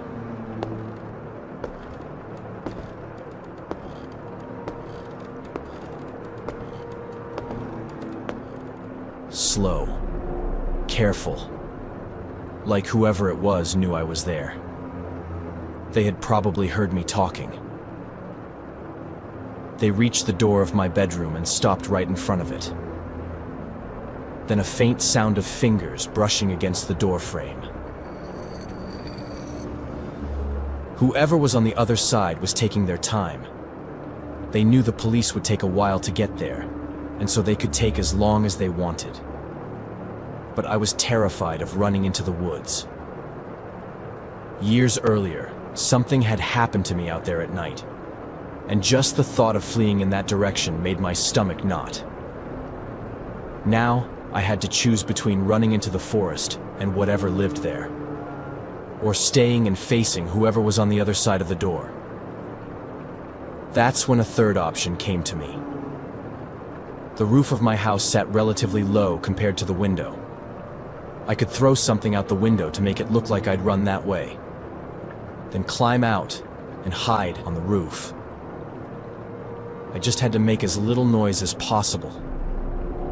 My one advantage was the rain. It was coming down in sheets at that hour, and maybe the noise would cover the sound of me moving across the shingles. On top of that, I'd always been small and light. Maybe that would help too. So that's what I did. While the person on the other side of the door was clearly trying to open it, I grabbed one of my jackets and threw it out the window. Then, holding on with more strength than I thought I had, I pulled myself up onto the roof of my house. The relief of not falling was enormous. I just lay flat on the shingles, the rain drenching me completely as my heart pounded 1,000 beats per minute from the adrenaline. I didn't know if whoever had entered would find me there. I had no way of moving without making noise, so I just stayed there until in the distance I heard the police car. It was a big scene. All the neighbors peeking through their windows. Some braver and closer ones coming over to me and asking what had happened. I could barely explain. My body felt absolutely frozen from the rain I'd caught and from the shock of being so close to something terrible happening. But what scared me the most was when one of the officers pulled me aside and explained that they believed it had been one of my neighbors. The back door of the house had been found open. Whoever had come in had done so using a key. Someone among them had seen me there alone and thought it was the perfect opportunity to take advantage of me. Since then, 3 years have passed and I still live in the same house. Nothing else has happened, but the truth is I suspect one of my neighbors. He's always behaved somewhat strangely toward me, and I avoid being alone with him as much as possible. I don't want to be unfair, so I've never mentioned anything to anyone. Not even told that the police suspected one of them. The community is small and loves gossip. Accepting that it was someone from outside, or some creature from the forest, is easier. Even so, I took all the precautions. I installed a new security system with cameras. I changed all the locks and reinforced the windows. I know I'm safe, but from time to time, I'm still afraid something might happen, that I might slip up, and that it could lead to the worst.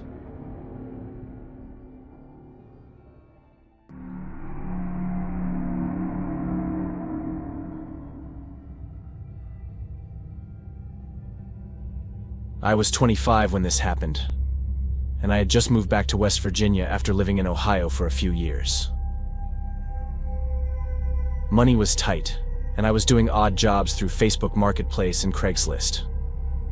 Cleaning barns, dog sitting, small repairs, anything that paid cash. One evening, a man named John reached out. He said he owned a small farm about 40 minutes from my town and needed someone to feed and water his animals for a week while he was away on business. It sounded simple enough. He offered $500 cash up front, which was way more than what I usually made. When I drove out there the first time to meet him, the place was way more isolated than I expected. The gravel driveway went on for what felt like a mile, with no houses in sight. The barn was old, painted a dull red, and the farmhouse was small but neat. John was maybe mid-50s, heavy-set, wearing a faded Carhartt jacket. He talked slowly with a kind of rehearsed politeness that felt off, but not enough to make me leave. People who live that isolated often have quirks. He showed me the chores: a few goats, some chickens, and a horse in a back pasture. He said I'd be sleeping in a little guest room in the farmhouse to keep an eye on things, since there'd been break-ins in the area. He handed me a ring of keys and told me which doors to lock at night. The only thing that made me a little suspicious was how easily he just handed everything over to me, without really talking to me or trying to get to know me. He just put the house keys straight in my hands. The first night was uneventful. I fed the animals, locked up the barn, then went inside. The guest room was tiny, just a twin bed, a dresser, and a small window looking out toward the barn. The second night was different. Around 1 a.m., I woke up to a faint clanging sound coming from outside. I sat up and listened. It sounded like the barn door latch. I told myself it had to be the weather. I'd gone to bed with just some rain and wind, but now it was pouring hard. It was pure luck that I heard the sound over the rain at all. When I looked out the window, I could barely make out the barn in the dark, but I swear the main door was moving slightly, like it hadn't been shut all the way. It was absolutely pouring, and the last thing I wanted to do was get out of bed. I made a mental note to check the latch the next day and fix it if needed. But then I felt guilty. After all, the job I'd been given wasn't hard, but it included exactly this: making sure everything was fine. I grabbed the flashlight John left for me and slipped on my boots. Outside, the rain was even heavier, and the only thing I could hear as I walked was the sound of my boots splashing through water. When I finally reached the barn, the door was shut tight. I pulled on it and it didn't budge. I stood there for a moment, scanning the fields around me. Nothing but black shapes of trees and the faint sound of goats shifting inside their pen. I wasn't about to stand there in the rain, so I went back in, locked the door behind me, took a quick shower so I wouldn't go to bed soaked, and tried to sleep. But I couldn't shake the feeling that someone had been out there. John had told me that someone had been sneaking onto the property lately. That was why he'd hired me, and I had definitely seen that door swinging open. When I got there, it was shut. The latch wasn't something that could have closed itself from the rain. The door might have come open for a million reasons: bad weather, my own carelessness. But for it to close again after I'd seen it open, that was definitely a human hand.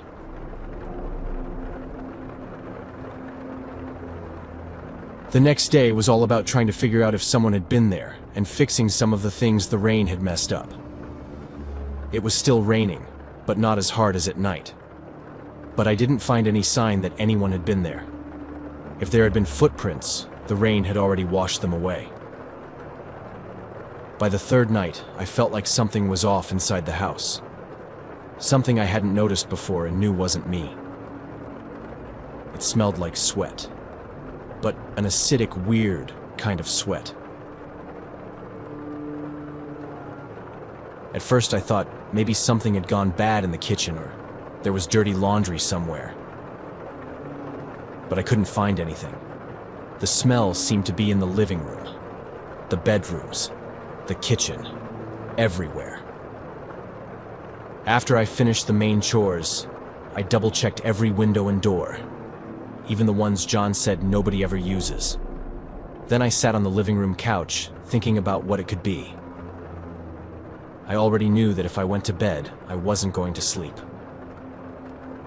Around midnight, I went upstairs to the guest room and laid down, scrolling on my phone, when I noticed the air vent above the closet. It was small, about the size of a shoebox lid, with a newer metal grate than the rest of the room.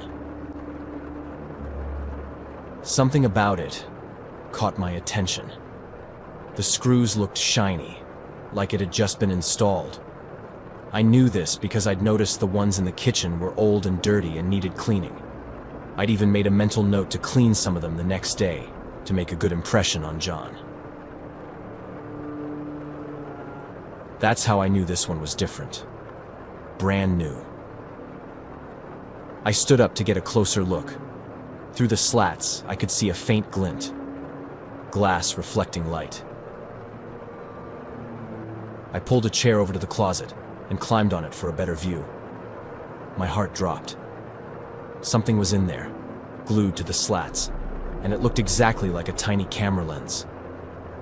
I unscrewed the grate as fast as I could and confirmed my suspicion.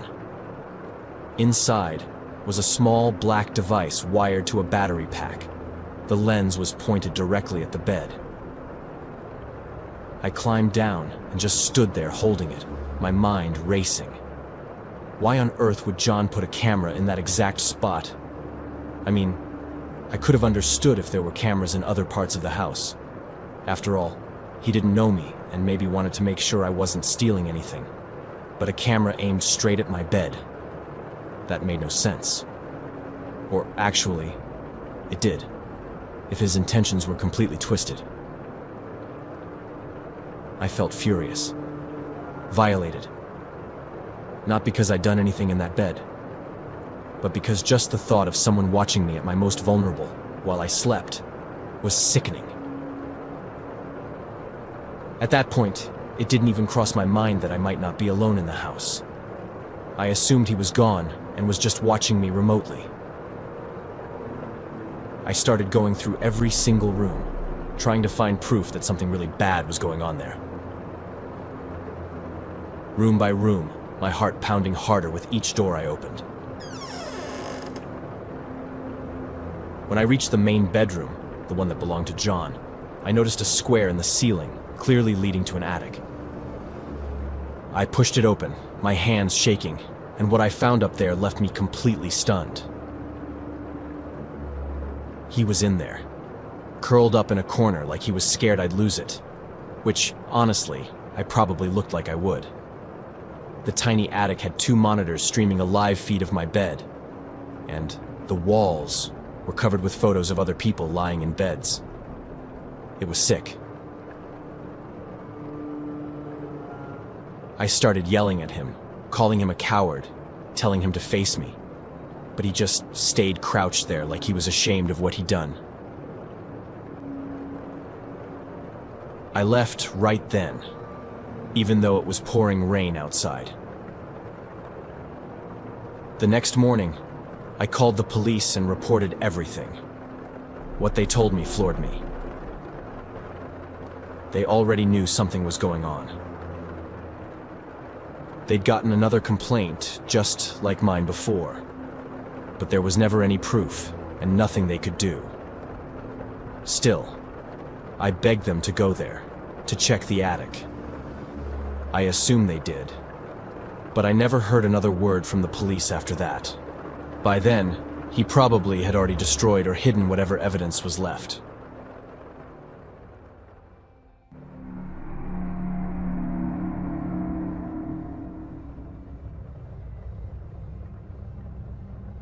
I was spending a long weekend at my uncle's cabin in the Blue Ridge Mountains. He'd built it himself back in the 80s. One of those places that looked small from the front but stretched out in the back, with wraparound porches, low tin roofs, and walls lined with dark wood. He let me stay there sometimes when I wanted to get away. It was supposed to be peaceful. That night, it wasn't. It had been raining all day, a thin mist rolling between the trees, But by sunset, the sky broke open, and the rain was pounding like nails on the roof. The closest neighbor was a mile downhill. No cell service unless you stood in the driveway with your phone tilted at just the right angle. This had been a decision my uncle had made, and one that I obviously respected. The cabin was like a sanctuary where bad news didn't reach. The mountains and the rain made everything sound even more magical. I guess it's kind of a universal experience to enjoy being warm inside when the outside world is in turmoil. Inside smelled like cedar and old ash from the fireplace. The power had already flickered twice, and I'd lit some candles just in case. It was the kind of night where you expect the power to go out. I sat on the couch, scrolling through old photos I'd downloaded. I'm a photographer by profession, and that trip to the cabin wasn't just to get some peace, but also a bit of inspiration for a photo shoot I'd been offered. The first thing that got me uneasy was the dog. My uncle's mutt, Penny, was usually dead asleep by 9, especially when my uncle wasn't around. She would stay quieter and not in the mood to play. But that night, she was sitting up near the sliding glass door, ears straight up, tail still. She wasn't barking. She wasn't even growling. Just staring out into the black backyard, like something was out there. When I was younger, I had a cat that in the worst moments would start staring at the walls or into the dark, like he could see something we couldn't. Penny reminded me of him, and I'll admit, I felt a slight shiver. Either way, it wasn't a reason to panic, so I got up, thinking maybe a deer or some other animal had wandered close, and slid the curtain back an inch. Nothing but trees, rain, and the faint glow of my reflection in the glass. But the moment I was about to close it again and go back to the couch, the security light on the back porch clicked on, which only happened if something moved out there. Once again, it could have been any number of animals. So even though I didn't love the idea, there was nothing to do but believe it was nothing serious. So I closed the curtain and sat back down. But Penny didn't move. She stayed in the exact same alert position. A few minutes later, the power cut.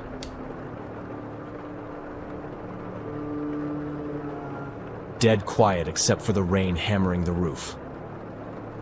Like I said, this was totally expected.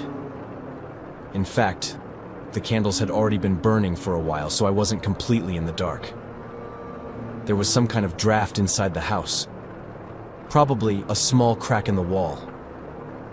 I didn't feel cold, but the candle flames wavered, creating all kinds of shadows on the walls. I grabbed the flashlight, clicked it on, and went to check the breaker box in the little hallway closet. The breakers were fine. The power was just out.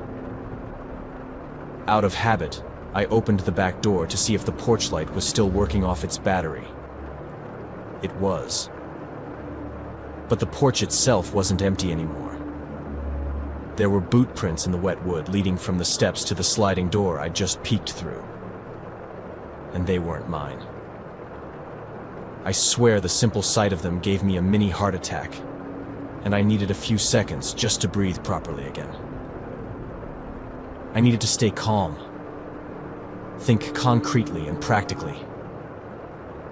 But the idea that whoever it was had been standing at that door terrified me. The cabin had incredibly weak walls. It was just old wood separating me and Penny from whoever was outside. I shut the door quietly, locked it, and killed the flashlight. I backed into the kitchen, trying to think. The only phone was in the guest room upstairs. Anyway, I don't even know why I wanted the phone. The police would take forever to get there. If they even came. I started up the stairs anyway, each step slow. Penny followed at my heels. Halfway up, I heard it. Wood cracking outside. Slow, deliberate steps on wet gravel. Whoever it was moving around the cabin now. I climbed the rest of the stairs, went into the room, and shut the door behind Penny. She was still alert, but looking at her gave me an instinctive fear. She was old, over 18 years, and clearly scared too. That somehow gave me strength. I wasn't just worried about what they could do to me anymore. I had to help Penny get out alive and live the rest of her days in peace. I went to get the shotgun my uncle kept under the bed, locked Penny in the room, and went back downstairs. Through the curtains, I saw the outside light turn on again and felt a stab of dread. I had hoped whoever it was would give up, but they were still there. Gathering courage, I pulled the curtain aside and looked the man on the other side straight in the eyes. We both had a weapon in our hands, both pointing it at each other. The only thing separating us was glass. Then the man, when he saw me, made some strange expression. He gave me a long look and then lowered his weapon.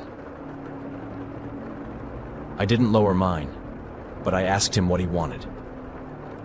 He clearly said something, but with the sound of the rain, I couldn't hear. Without lowering my gun, I opened just a crack of the window. The man asked me where the hell my uncle was, and added that if I wanted to stay alive, I'd better answer him. That question clearly left me perplexed, and I could only answer that he wasn't home.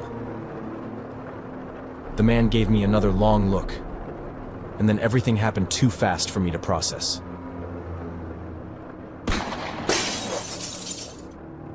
He fired at the top of the glass, shattering it completely. The glass hit me, and with all the noise I threw myself to the floor. I couldn't tell if he'd actually shot me or not. I looked up, and he was already inside the cabin. I thought I was going to die, but he just punched me and ripped the gun from my hands. Then, he started running through the cabin, opening every door, until he found the one where Penny was. I could only beg him not to hurt her. He turned back until he was next to me again. He told me he'd be back for my uncle, then simply left through the same window he'd come in. When I regained some strength, I got up, put Penny in the car, and drove back to town to file a report. The police came with me, took my statement, and even made a sketch of the man I'd seen. I don't know what my uncle did. He never told me anything. But I know he recognized the man in that sketch. He just apologized and said the cabin would have to stay empty for a while. It's been 7 years since then, and he still hasn't told me a thing. Penny has since passed away, but she died in peace, in my uncle's other house. He never went back to the cabin again, at least as far as I know.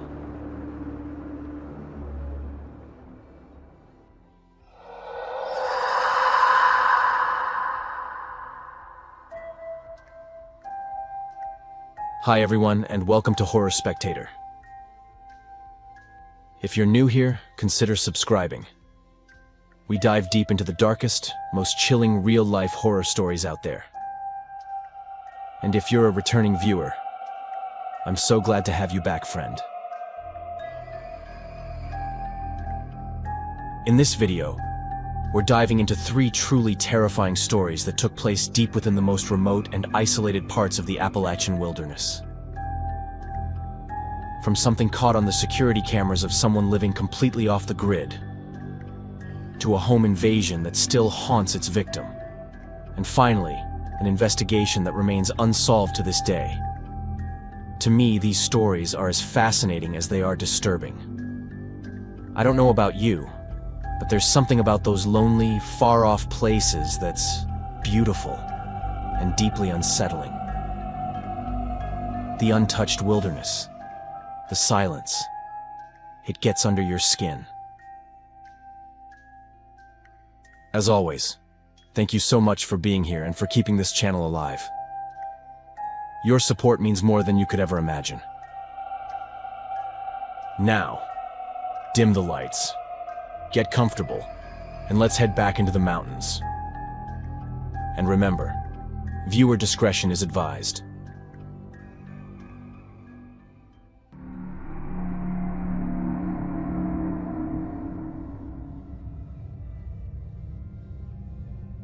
What I'm about to tell you started happening frequently and disturbingly not long ago.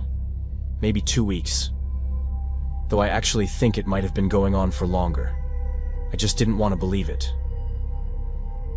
About 5 years ago, I hit a massive crisis. I'd always seen myself as the type of person who thrived on work. I held important positions, and working was my personality. I think everyone knows at least one friend like that. The one who can never do anything, or cancels at the last minute because of work. I look back at those days with sadness now, realizing I sacrificed everything in life for my job. But at the time, I didn't see it like that. On the contrary, I was proud of being the one always on top of deadlines, literally living to work. And then, out of nowhere, without warning and without a specific trigger I could identify, I stopped being able to keep up. I grew depressed.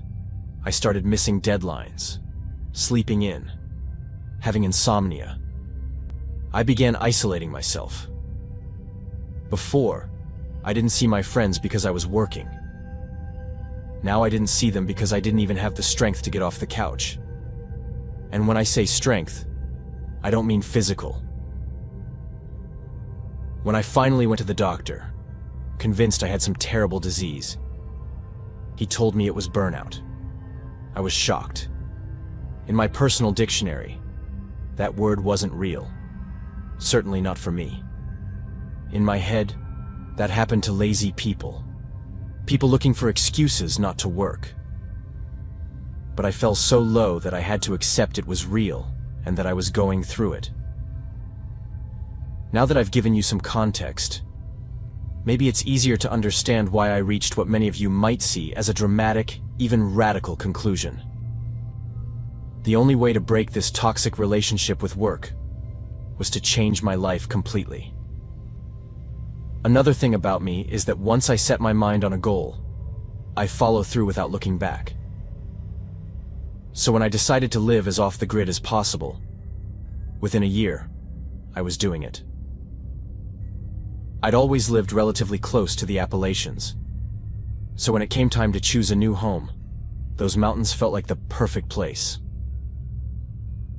After some research, I found a spot on Spruce Mountain that was perfect. Dirt cheap compared to what I paid in the city. I bought it without thinking twice, and within a year I was relatively adjusted. Sure, it's a massive shift, moving from the city to the middle of nowhere. But like I said, when I set a goal, I'm obsessed with it. I'll just give you some notions of the land. The house itself isn't huge. It has 2 floors, but even so, it's not big compared to the land around it. That, yes, is enormous, and in reality, it's completely isolated. It takes me at least 45 minutes by car to reach the nearest village, and if I go on foot, then it's more than a day's walk. But that's exactly what I wanted. I've been living here for about 5 years now, the last 3 of which were pretty peaceful. The best decision I've ever made. At least until about 6 months ago. More disturbingly, the last 2. Living isolated means I spend a lot of time on the outskirts of the house. I try to be as self-sufficient as possible. and I produce most of my own food. Obviously, I'm not a full-on hermit. I have a car, I go to town sometimes. But still, I spend very little time actually inside four walls. Nothing really strange had ever happened on my property. A few lunatics had passed by. But like I said, about 6 months ago I started noticing strange things. One night, I was sitting in the living room reading a book about monocultures, when I heard a knock at the window behind me. The window was closed, but the shutters were open. The only thing I could see outside was the darkness of the trees. I stayed still for a while, but nothing. So I ignored it and went back to my book. The next day, passing by that same window, I noticed finger marks on the shutter, like someone had been peeking inside, pressing both hands there. There was no doubt they were fingers, even if they were unnervingly long and thin. More than you'd expect from a normal person. But whatever. I thought maybe it was some unlucky wanderer, like the others I'd seen before, and ignored it. What made me uncomfortable was realizing I had been sitting with my back turned while someone was right there, mere inches away, watching me.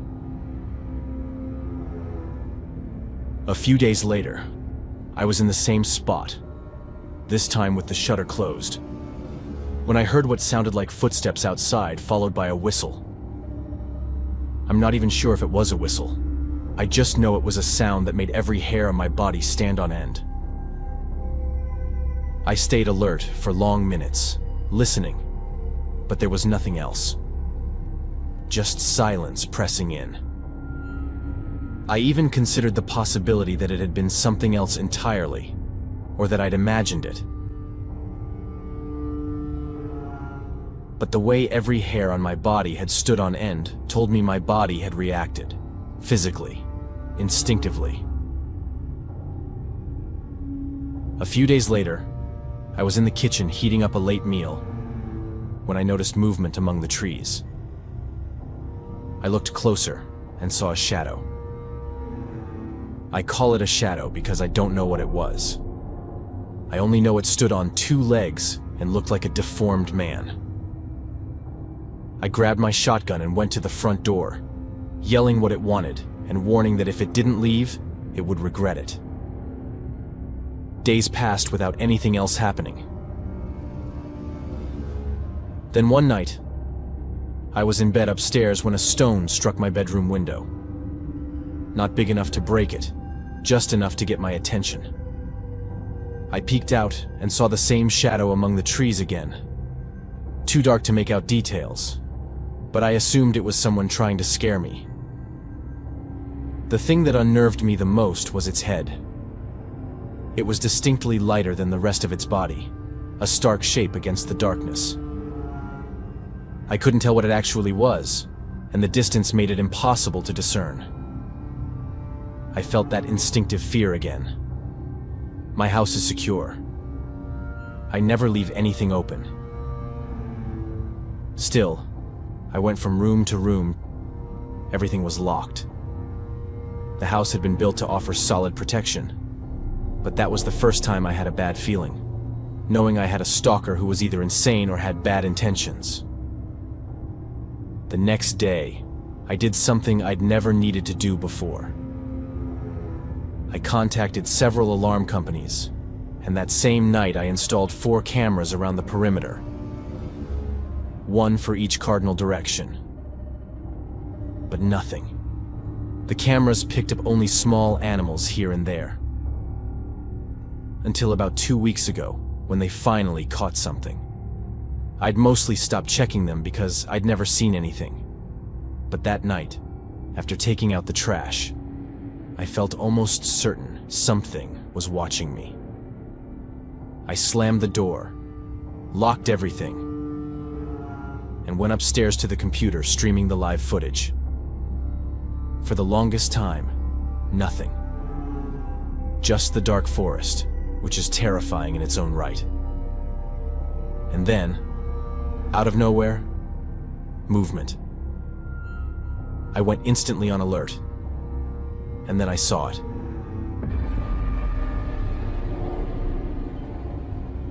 The camera quality isn't great, but you can clearly make out someone stepping out from the trees wearing a deer head as a mask. I was stunned. It's a horrifying sight, and I didn't even fully understand what I was looking at. But I decided, whatever it was, I'd do the same as I always had in life.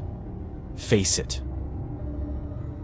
I went downstairs, grabbed my shotgun, opened the door, and shouted at the top of my lungs that if I saw it again, I'd shoot. I spent the rest of the night on full alert, glued to the cameras. That image burned into my brain. The next day, I barely went outside, and whenever I did, I was armed. When night fell, my muscles locked up. Whatever it was, it didn't seem like threats would make it go away. I'd already threatened it before, and if I was right, this had been going on for months. I stayed staring at the camera footage for hours. There was nothing there except the forest, which, as I said, is terrifying. Then, after about 2 hours of complete darkness, he appeared. Standing in the exact same spot as the night before. I froze again, completely paralyzed by the image. It was real. I hadn't dreamed it. I tried taking a picture of the screen, but you can't make out anything clearly. When I finally managed to break free from that wave of panic, I went back downstairs, opened the door, scanned the trees with my gun. When I saw its shadow, I fired. It didn't move. It stood there, impassive and serene, staring exactly as it had before. I've always been good with guns. My father had many, and I grew up around them. I knew I hadn't missed. But how was that possible? Panicking, I shut the door and ran back to the cameras. And there it was, staring straight into the lens as if it knew the camera was there.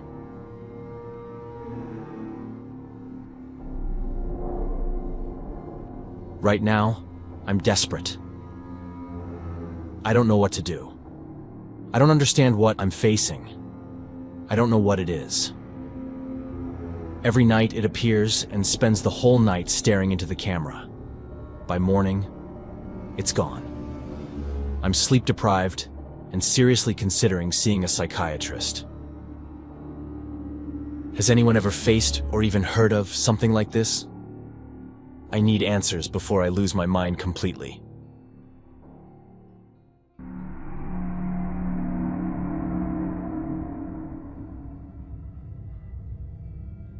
All of this happened not long ago, and I have to admit, if there hadn't been other people with me, it would have seemed like some scene straight out of a movie. Unreal. Writing this now feels like an attempt to process what I went through, maybe even understand it. I've lived in West Virginia my whole life. When I finally had the money to buy a house, it never even crossed my mind to move to another state. Even though my work-from-home job gives me the flexibility to live anywhere, I always like the isolation. In fact, my goal was to find a place as secluded as possible. 2 of my friends knew I was looking for a house, and exactly what I wanted. So when one of them sent me an online listing, I instantly knew it was perfect for me. After 2 years of slowly making repairs, the place was finally ready for me to move in. It's completely cut off from everything, way more isolated than I'd initially imagined. When I'd go hiking, it felt like I was the only person left on Earth, and I loved that. The house itself was pretty big, with 2 floors, 4 bedrooms, a spacious kitchen, and more room than I ever really needed. The land around it is thick, full of dense trees, with an old trail running down the hillside that's no longer in use. My old place is about an hour and 50 minutes away by car, and that's the closest big area. There are a few other houses near mine, but they're completely isolated and still way too far to be considered neighbors. I can scream my head off out here and nobody would hear me. Or at least, no one was supposed to be close enough to hear me. Since I moved here, I've had friends visit, mostly when they want a little getaway or to experience what it's like to live completely off the grid. They live in towns or cities, and even though the forest surrounds them, it's still a distant experience. Out here in my cabin, I'm literally living in the middle of the woods. About a week ago, my cousin David came up with a friend of his, Cedric. David's the kind of guy who thinks he knows how to handle anything outdoors. He grew up camping and hunting with his dad, while I only started appreciating isolation later in life. I knew it was going to be a shock for him. Honestly, even for David. He's used to the woods, but not for more than a day at a time. The first day was amazing. We spent it unpacking, prepping food, stacking firewood by the door. It was late October, the days already shorter and the air cooler. Lighting the fireplace is a tradition. But as expected, after one day, David started getting restless and wanted to explore a trail before sunset. He left without a backpack or flashlight, saying he'd be back in half an hour. Cedric and I stayed inside the cabin. He was flipping through a book he'd brought. I don't know how much time passed before I realized it had gotten way too dark for David to still be out there. Not long after, Cedric came up to me asking the same thing. Shouldn't David be back by now? The sun had completely vanished behind the mountains, and the weak moonlight was the only light left. We waited a little longer. Like I said, David's experienced, and I was convinced he'd be back soon. But another hour passed in pitch blackness before I said I was going after him. Cedric started putting on his coat as if he was coming with me. I couldn't bring myself to say no, but honestly, I didn't want to head out into the night with someone totally inexperienced. I asked him to stay in case David showed up. He nodded. He understood it was important for someone to stay behind, and I felt relieved. I grabbed my flashlight, a small kit I always keep ready, and told Cedric I was going to check on David. I started down the trail slowly. At first, it was just that usual discomfort you feel being alone in the woods at night, especially in these forests, these mountains. Everything intensifies at night, and all those daytime legends you laugh at suddenly feel like real threats. Still, I wasn't walking scared. I was sure I'd find him quickly, probably with a small injury. I walked until, somehow, I knew I wasn't alone on the trail. I turned around more than once, expecting to see eyes glinting in the distance, but nothing. Still, I was sure I heard footsteps besides my own. I called out for David, told him we were worried, that this wasn't the time for jokes. We needed to get back to the house. Nothing. The forest was empty of sound. I pressed on, thinking maybe I was just being paranoid. 5 minutes later, I saw David coming toward me. He wasn't running, but he was moving fast. His body tense, shoulders stiff, arms rigid. Even from a distance, I could see him glancing over his shoulder. When he saw me, I felt him relax just a little, but he clearly picked up his pace. I tried asking what was going on, but he only muttered that we needed to get out of there, back to the cabin. I didn't question it. I immediately knew something was wrong, and my earlier sense was probably right. So we hurried back to the cabin, and only once we'd locked the door did he tell me someone had been following him. A man standing between the trees, not saying a word, just staring and trailing him. Cedric was clearly shaken, and I, worried that the situation might spiral into something bigger than it was, told them not to worry. We'd lock all the doors and windows. It was probably just some guy pulling a prank, trying to scare off people walking near his property. Someone from one of the isolated cabins nearby, maybe. But he immediately corrected me, saying that this man definitely didn't live in one of those cabins. He looked like he actually lived out there in the woods. He was filthy and seemed like he was under the influence of something. After peeking out the windows and seeing nothing, we made dinner, played some games, and went to bed. I did my best to keep myself and Cedric calm, but nothing could get David to relax. A couple of days passed without incident. David finally started to relax, and so did I. I'd never had problems before. I didn't want to start now. One of the warmer nights, we lit a fire outside and sat talking. Cedric and I were calm, but David kept glancing at the forest every now and then. I realized maybe that scare had been a lot worse for him than I'd given him credit for. He was clearly still rattled. The next day, we decided to do the big hike David had wanted. But this time, he wouldn't be going alone. We climbed up to a nearby peak, took hours, and came back exhausted. At some point on the trail, that same uneasy feeling came back, the one I'd felt 3 days earlier when David had gone missing. But scanning the trees carefully, I didn't see anything. When we got back, David asked if he could shower first. He said he had a slight headache and maybe the shower would help. None of us minded, of course, so I stayed in the living room with Cedric. He was clearly exhausted. He wasn't used to that kind of physical exertion, so he wasn't saying much. At some point, I realized the sound of running water hadn't even started. A lot of time had passed. Even if David was doing something else in the bathroom, he would have told us if he'd be a while. That wasn't like him. I mentioned it to Cedric, but by now he was half asleep. Had I dozed off too? I looked at the clock. An hour and a half had gone by since we'd returned. I must have nodded off. David had probably already finished showering. I got up and went to the bedroom.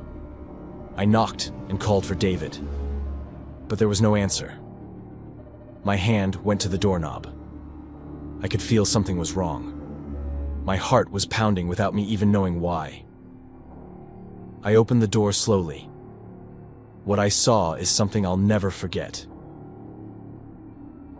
David was kneeling in the corner, eyes wide, locked on me, shaking his head slightly as if telling me not to come in. Next to him stood a man, taller than me, so thin he looked sick. Long, black, greasy hair hung over his shoulders. But the worst part was his eyes, bulging, open too wide, an exhausted and empty stare fixed on David. I asked what the hell was going on, stepping toward them. Only halfway into the movement did I notice the man had something raised, a weapon. I looked at David. A thin line of blood was running down the side of his head. I asked again what was happening, and the man shouted that David had stolen his son. We were both stunned, not knowing what to say. Cedric must have heard the noise because the next thing I knew, he was at the doorway asking what was happening. That was enough to make the man glance at him, and in that split second I kicked at the hand holding the weapon. A shot rang out, and for a few seconds I couldn't tell if I, or anyone, had been hit. David reacted instantly, shoving the man to the ground. He wasn't yelling words, just high-pitched sounds, a mix between a scream and a growl. Everything was happening at once, At some point I felt a sharp pain in my arm. The man had just bitten me. By now, Cedric had grabbed the gun from the floor and was pointing it at the man, asking what the hell was going on, who he was. David said this was the guy who'd been following him during his hike. Now I understood why he'd been so scared. The man's appearance was bizarre. Looking at him was a mix of terror and pity. I asked him again what he wanted, but by now he was just whimpering. None of us knew what to do. Probably call for help. He didn't seem like a huge threat anymore. He looked more like someone utterly miserable. Then, Cedric said something that clearly set him off. He commented that the man looked like he'd come straight out of an asylum. At that word, the man went completely berserk. Lunged at Cedric, knocking him to the floor and slamming his head against the edge of the furniture. Then he bolted down the stairs and vanished. I tried to go after him, but he ran fast, and I wasn't about to throw myself into the woods at night again.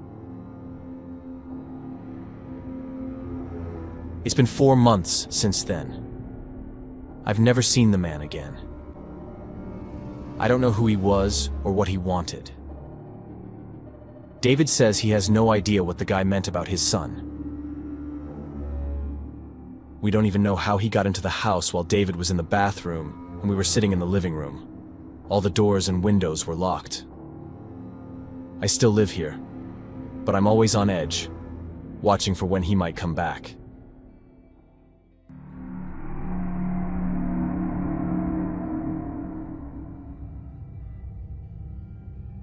What I'm about to tell you happened on October 21st, 2001, when I was on a 5-day hike in the Appalachians, more specifically near the Tennessee-North Carolina border. The first 3 days were pretty interesting. The trail turned out to be more challenging than I had expected, and at one point I lost one of my backpacks. Don't ask me how it happened because I honestly have no idea. I just had it with me. And then, when I went to grab something from it later, it was gone. Given what happened afterward, I can't rule out the possibility that someone might have actually stolen it without me even noticing. Luckily, it wasn't a huge deal. The pack had some food, but I always brought extra. So, I still had more than enough for the next few days. It wasn't until the 4th day, around midday, that I came across something. At first, I only saw a blue tent in the distance, so my first thought was that I wasn't alone after all. There was someone else camping out there. To stay on my planned route, I had to pass right by the campsite. But obviously I wasn't just going to walk up and give someone a heart attack, or risk getting shot. So I tried calling out, saying hi, and explaining that I just wanted to pass through and keep going. But no one answered. I figured maybe they were out hiking or gathering firewood, so I thought I could safely go on my way. But as I got closer, I started noticing some details that really didn't add up. The first thing was that there was a sleeping bag, half inside and half outside the tent, with a bunch of stuff scattered around on the ground. The camp stove had been knocked over, and a little farther ahead, there was a blue sweatshirt covered in blood. That froze me right where I stood. Something had clearly gone down at that campsite. In a place that remote, your first thought is usually that it was an animal attack. But after looking closer, I saw the tent was full of food. Even the bag with the scattered stuff still had food in it. No animal would have just left that behind. At that point, I got really uneasy and realized I needed to turn back. So that's what I did. I wasn't afraid of walking through the forest at night. I'd done it countless times before. So I just started heading back. That's when, near a small creek, I came across a cell phone lying between 2 small rocks. I picked it up figuring it would probably be dead or locked with a pin. But back in the early 2000s, people didn't always use pins, and phone batteries lasted forever. This one still had some charge left. What I found on that phone chilled me to the bone. There were a bunch of photos, which I obviously can't show since they're in police custody. But they showed several different angles of the forest, and in all of them, you could see a man. In some pictures, the man was partially hidden among the trees. In others, he was more visible, but you could never clearly make out his face, partly because old phone cameras were terrible, and partly because many of the shots were blurry, like whoever was taking them was trying to document something while running away at the same time. What scared me the most about the whole sequence of photos was that the last one had been taken right there, exactly where I was standing. That completely shocked me. It was getting dark, and I knew I had to get out of there as fast as I could. Thankfully, I made it out of that forest without anything happening. But the person who owned that phone was never found. To this day, they remain missing. Since I was directly involved in the investigation, I can't and won't reveal the person's name. Out of respect for the family, for the person themselves, and because the case still hasn't been officially closed. But it was horrifying to be out there in the middle of nowhere, realizing that something terribly wrong had just happened moments before, knowing that whoever did it might still have been somewhere in those woods, and that the person hadn't even been reported missing yet when I found that campsite.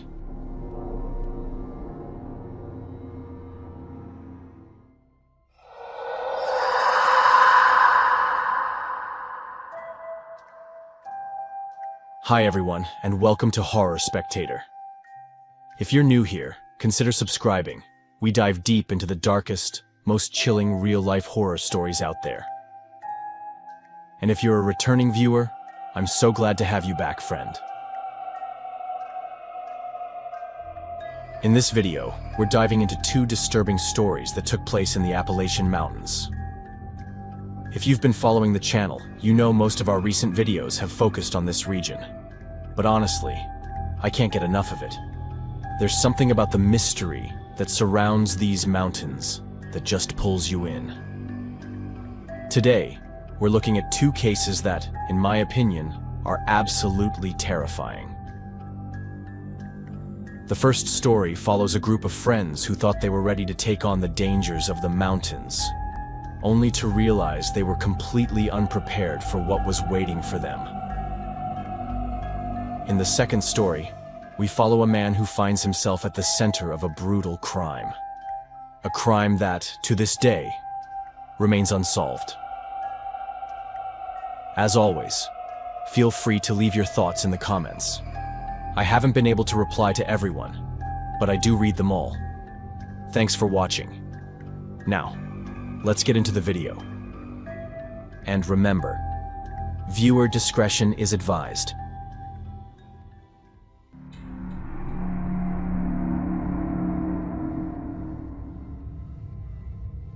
I'm 34 years old, and I've always been a guy with a deep passion for sports.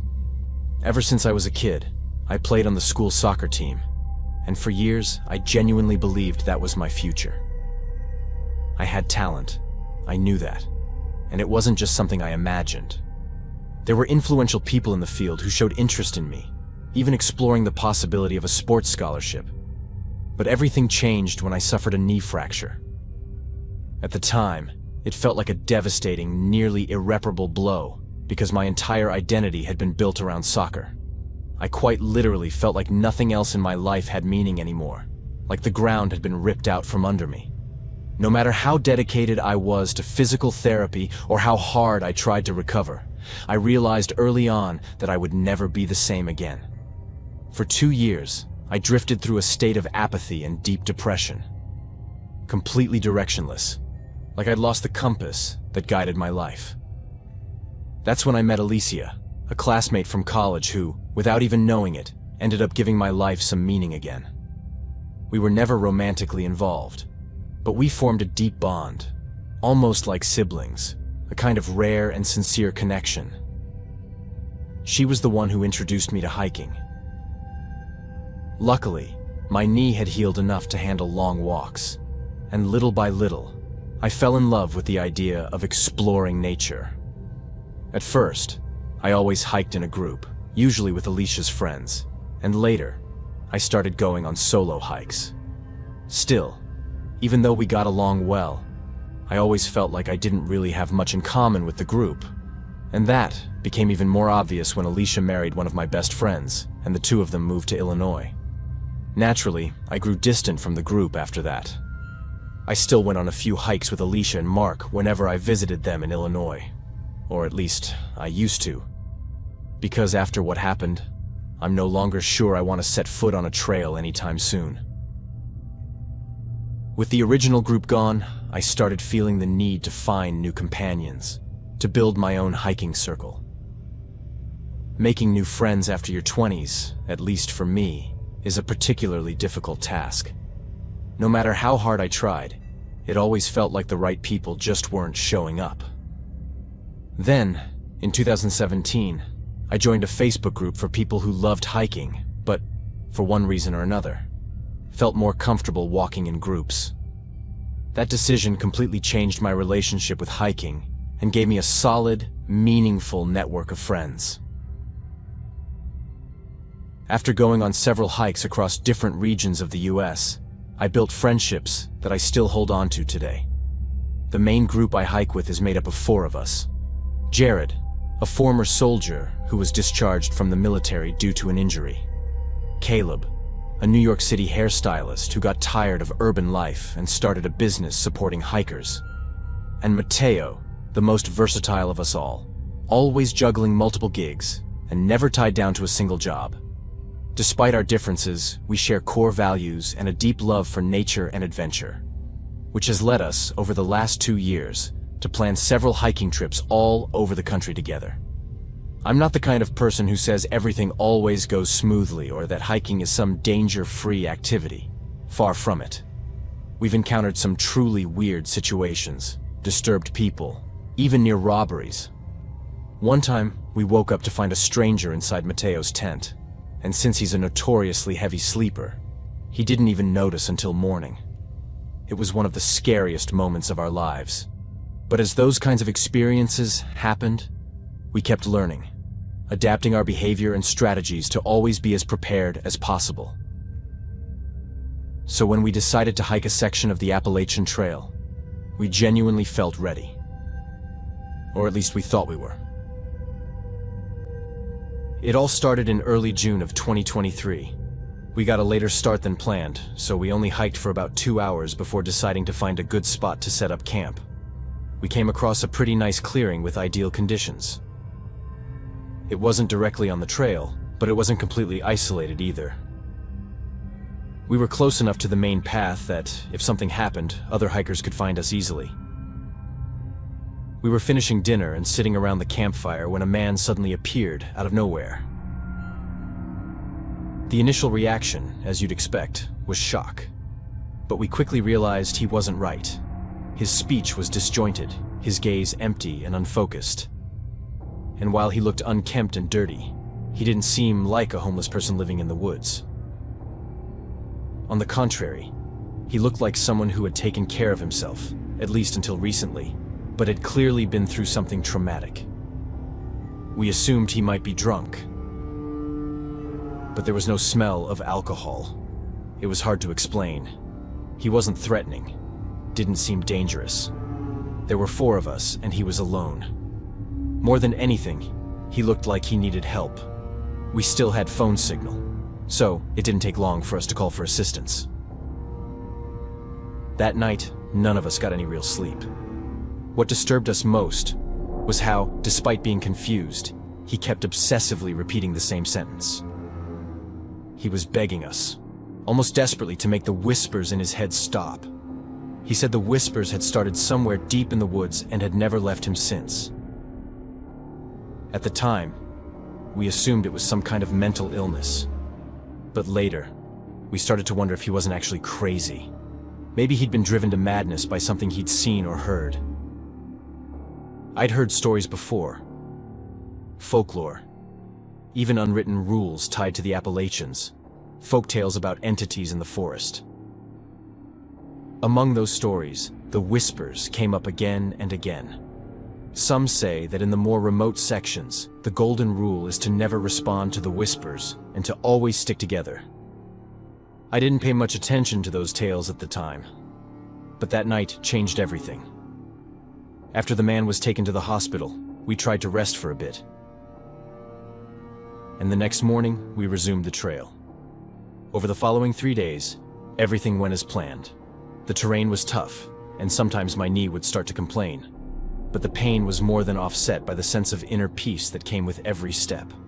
It was like the worries of everyday life faded into the background, as if nature really did have the power to heal the mind. But on the fourth night, everything changed. We had eaten dinner and were already in our tents, when I was suddenly shaken awake by Caleb. I woke up groggy, taking a few seconds to understand what was going on, until a cold chill ran through me. The camp was surrounded by whispers. It felt like we were encircled by an invisible crowd, with faint, almost human voices murmuring non-stop. I asked him what was going on as I reached for the firearm I always carried on my hip. Caleb said he wasn't sure, but Jared wasn't in his tent. He had just vanished. The sound of the whispers had woken him, and when he checked Jared's tent, it was empty.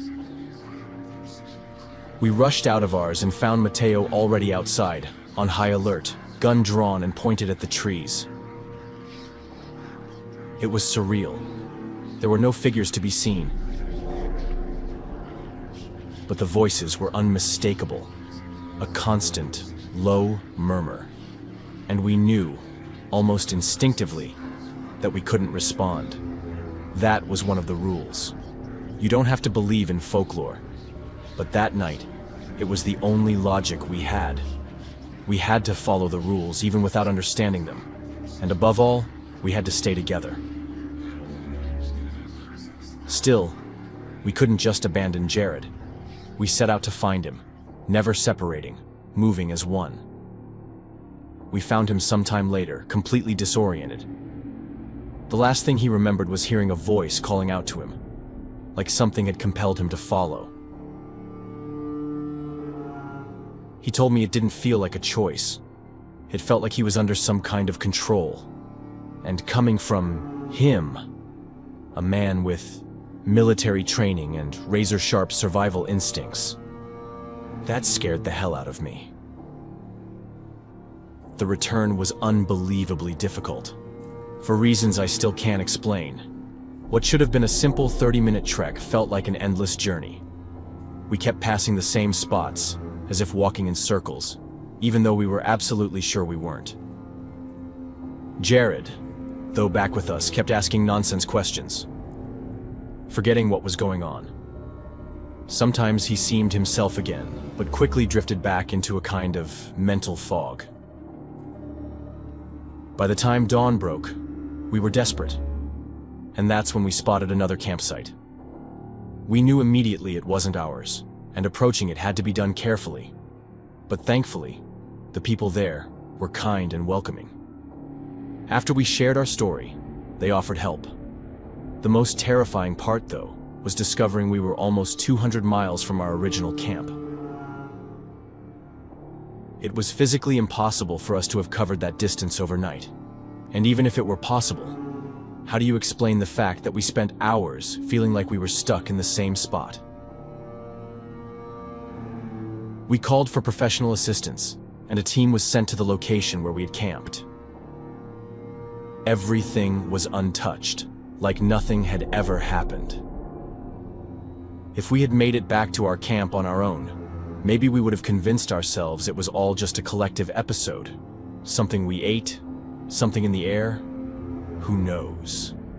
But the fact that we did something impossible makes it all too real, too unsettling, and it keeps me asking, more and more often, what really lives in those mountains?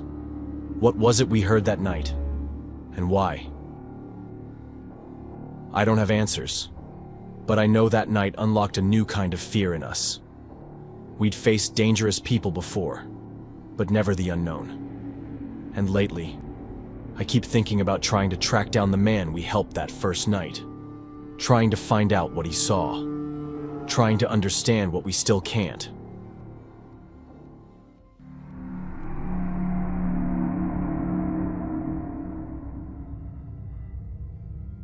What I'm about to tell you happened just 2 weeks ago, and even though I've been through plenty of bad things in my life, I never imagined this experience would turn out to be one of the scariest and most haunting moments I've ever lived through.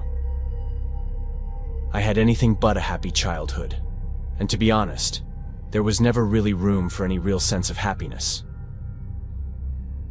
I grew up in a house where violence was a daily thing, with a father who was brutal, unpredictable, and consumed by a kind of rage that seemed endless. And a mother who, even though her heart was in the right place and she did everything she could, was never really able to stand up to his outbursts. She ended up living constantly caught between fear and despair. Still, the only times my mom ever seemed to find this almost superhuman inner strength was when he threatened to take his anger out on me. Those were the moments she stepped in, even if it cost her. And for that, no matter what, I'll always be grateful to her. That said, my childhood was miserable, filled with constant instability and an almost total lack of affection or safety, which of course took a toll not just on my self-esteem but also on my performance in school. It felt like I was born already carrying an invisible sentence that said I'd never amount to anything good or meaningful in life. When I was 17, my mom passed away. And that loss, besides being absolutely devastating, also became a kind of forced awakening. Maybe because I had nothing left to lose, or maybe because I finally realized I couldn't stay in that environment anymore. So as soon as I turned 18, I built up the courage, stood up to my father, and left that house behind. He could deal with his rage on his own, because even if he gave me his genes, he was never truly my father. Leaving wasn't just a step forward. It was a kind of indescribable relief. It's been 12 years since then, and even though there are still moments when the past feels like an anchor dragging me down, I can honestly say I know who I am now. And little by little, I've been rebuilding what was broken inside me. It's not an easy process, as you can imagine, and sometimes there are setbacks, days when everything feels like it's falling apart again. But in those moments, I think about my mom, about that image of her putting herself between me and my father's fists, and that memory helps me push through the darkest times. So now that that's out of the way, it's important to explain that I never had many opportunities. And when I left home, I ended up living on the streets, which, ironic as it sounds, wasn't even the lowest point of my life. I was lucky enough to cross paths with a volunteer who believed in me for no apparent reason, and who, with incredible generosity, helped me regain my strength, find some direction, and even gave me an old van that, while in desperate need of repairs, gave me a real shot at starting over. A small space that protected me from the cold, the rain. Since then, I've managed to build a more stable life. I found work, and even though the van's not new, with all the repairs I've done over the years, it's become almost an extension of me. Sure, I could afford a new one now, but this van means something deeper than just transportation or a house. It represents hope. It marks the moment a complete stranger took a chance on me, without knowing a thing about me. It reminds me there are still good people out there. Whenever I can take some time off, I like to travel through the mountains. It feels like my safe space, a refuge where I can breathe and be alone with myself. So 2 weeks ago, when I managed to get 14 days off, I decided it was finally time to explore a part of the Appalachian Mountains. I don't even live that far, but I'd never had the chance before, and the thought of wandering through those remote, majestic landscapes genuinely excited me. Traveling through the mountains in an old van isn't easy, but I'm used to it. I know the sounds the van makes, I know its limits, and I was confident everything would go smoothly. The first few days were peaceful, though a few strange things happened. One night, around 3 in the morning, I woke up to a sound coming from the mountains that felt off. I can't even describe it properly. It was somewhere between a distant wail and a muffled metallic noise. I ended up brushing it off and going back to sleep, convincing myself it was just an animal. But everything changed on the third night. I was in West Virginia, one of the spots I'd most wanted to visit. So when I found a good place to park the van, a dirt back road near a small creek, I didn't hesitate. The plan was to stay 2 or 3 nights and maybe do a few short hikes. But things started going wrong that very first night. I had just finished dinner and was already lying inside the van, everything cleaned up, watching YouTube videos on my phone, when I heard a car pass by. It caught my attention because, along with the sound of the engine, there was this strange, constant whistling noise, like a mechanical issue. Maybe the exhaust or the brakes. What really got to me, though, was how slowly the car was moving. That's unusual in an area like that, where the few people who drive around usually just speed through, since there's no traffic or people, just the occasional animal crossing the road. I ignored the sound and went back to my video, but less than 2 minutes later, I heard the same car again. This time clearly turning onto the dirt road where I was parked. That's when I started to feel a bit uneasy. In urban areas, it's normal to share space with other vans or cars, but out in the woods, where there are so many other places to stop, it's more than a little suspicious for someone to choose the exact same spot. I considered that maybe the person didn't see me parked there, or maybe felt safer near someone else. But honestly, that felt like a lame excuse to avoid facing the growing discomfort I was feeling. Even with the curtains shut, the headlights lit up parts of the van's interior. I waited for them to turn off the engine and lights, but nothing happened. I stayed completely still and quiet as the minutes dragged on. Finally, the headlights went out. I heard one door open and close. Then footsteps. Then another door, and more footsteps. That's when I realized there was more than one person, and they were getting closer to the van. Panic started to creep in. I've had people mess with the van or try the doors before, but always in the city, never somewhere this isolated. One of them turned on a flashlight and tried to look inside, and in that moment, I thought about yelling, about threatening that I had a weapon. But the truth is, I had nothing. And I'd heard too many stories from other people who live in vans saying the best move is to pretend nobody's inside. Then I heard something that froze my blood and made me feel vulnerable in a way I hadn't felt in years.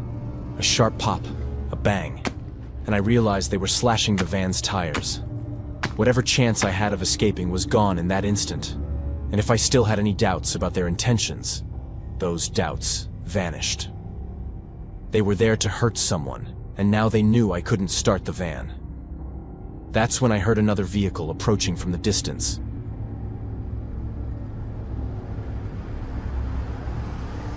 The distinct sound of tires crunching over gravel, and in that moment, my fear turned into pure instinct. I heard the men move away from the van, apparently going to meet the new vehicle. I got up, grabbed the knife I always carry with me, and slid into the driver's seat. I opened the door as quietly as possible and stepped out. I was in a position where I couldn't see them, and hopefully, they couldn't see me either. I jumped down a rock ledge and made my way to the creek, hiding in the thick brush. I was almost sure they'd heard me. My heart was pounding so hard I thought it might explode. And even with the noise of the car and the voices, I felt completely exposed. I crawled away as quietly as I could, but I kept the van in sight. The second car stopped and at least 2 more men got out. 4 total. I watched them move toward the van. Two had baseball bats, one had a knife, and the other held something I couldn't identify. They circled the van, which confirmed they still thought I was inside. A small relief. But it also meant that sooner or later, they'd figure out I wasn't, and might start looking for tracks or searching the area. I kept moving, trying to stay quiet, but not losing pace. When I heard the unmistakable sound of glass shattering, I started running. I ran like I never had before. I stopped only long enough to catch my breath and kept going. I don't know how many hours passed in that cycle of panic, escape, and exhaustion. I know I spent the whole night out there. The sun was already up, and I still had no idea where I was. Just a knife in my hand, and my phone left behind in the van. I was thirstier than I'd ever been. Extreme stress completely dries out your mouth.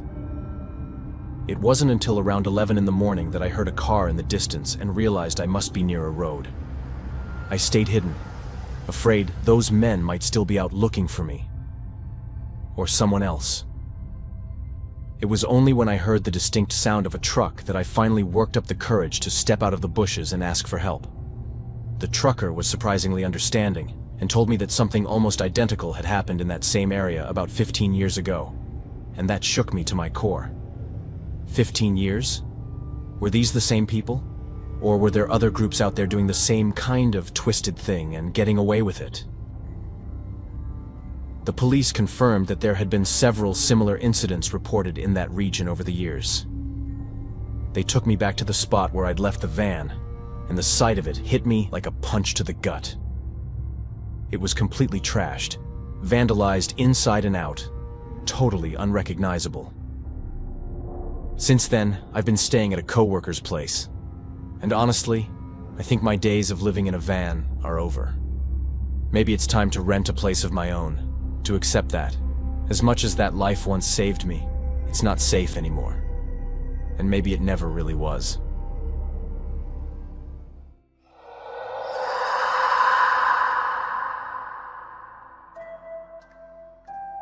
Hi everyone, and welcome to Horror Spectator. If you're new here, consider subscribing. We dive deep into the darkest, most chilling real-life horror stories out there.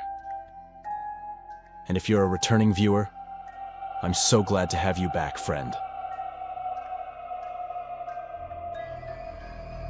In this video, we're exploring 3 stories of people who went deep into Appalachia, into its most remote corners, expecting peace and solitude, but instead finding things truly terrifying. From cabins being broken into, to people hiding dark secrets for years, to serial killers still out there on the loose. Every one of these stories shook me. But the last one, it left me completely unsettled. Because there's simply no explanation for it. Pure evil and psychopathy like that gets under my skin. I hope you enjoy this video as much as I did putting it together. As always, thank you so much for being here and for keeping this channel alive. Your support means more than you could ever imagine. Now, dim the lights, get comfortable, and let's head back into the mountains. And remember, viewer discretion is advised.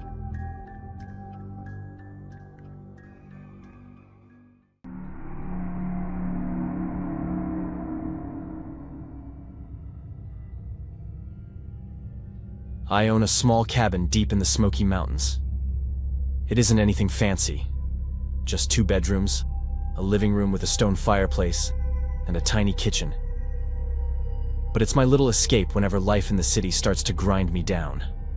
Whenever I feel burned out or need to clear my head, I pack up the truck and head there.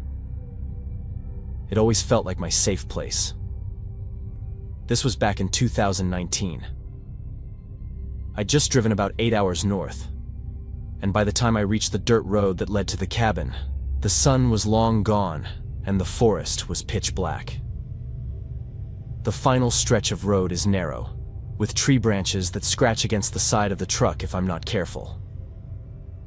I pulled up around 8 p.m., relieved to be there.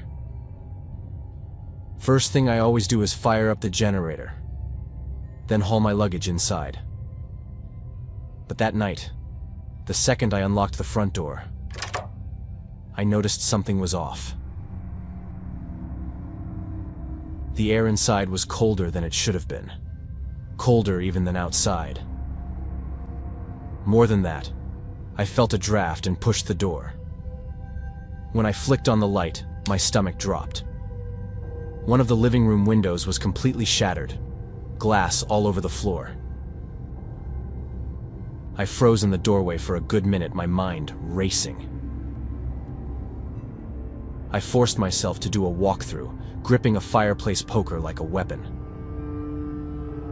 But nothing seemed disturbed. The drawers were untouched, the kitchen cabinet still closed.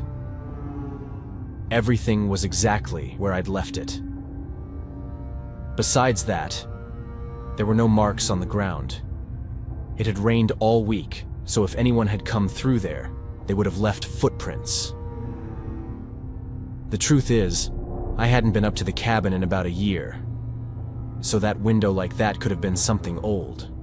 So I told myself it had to have been an animal. Maybe a bear had smelled something, pawed at the window, then left when it didn't find food.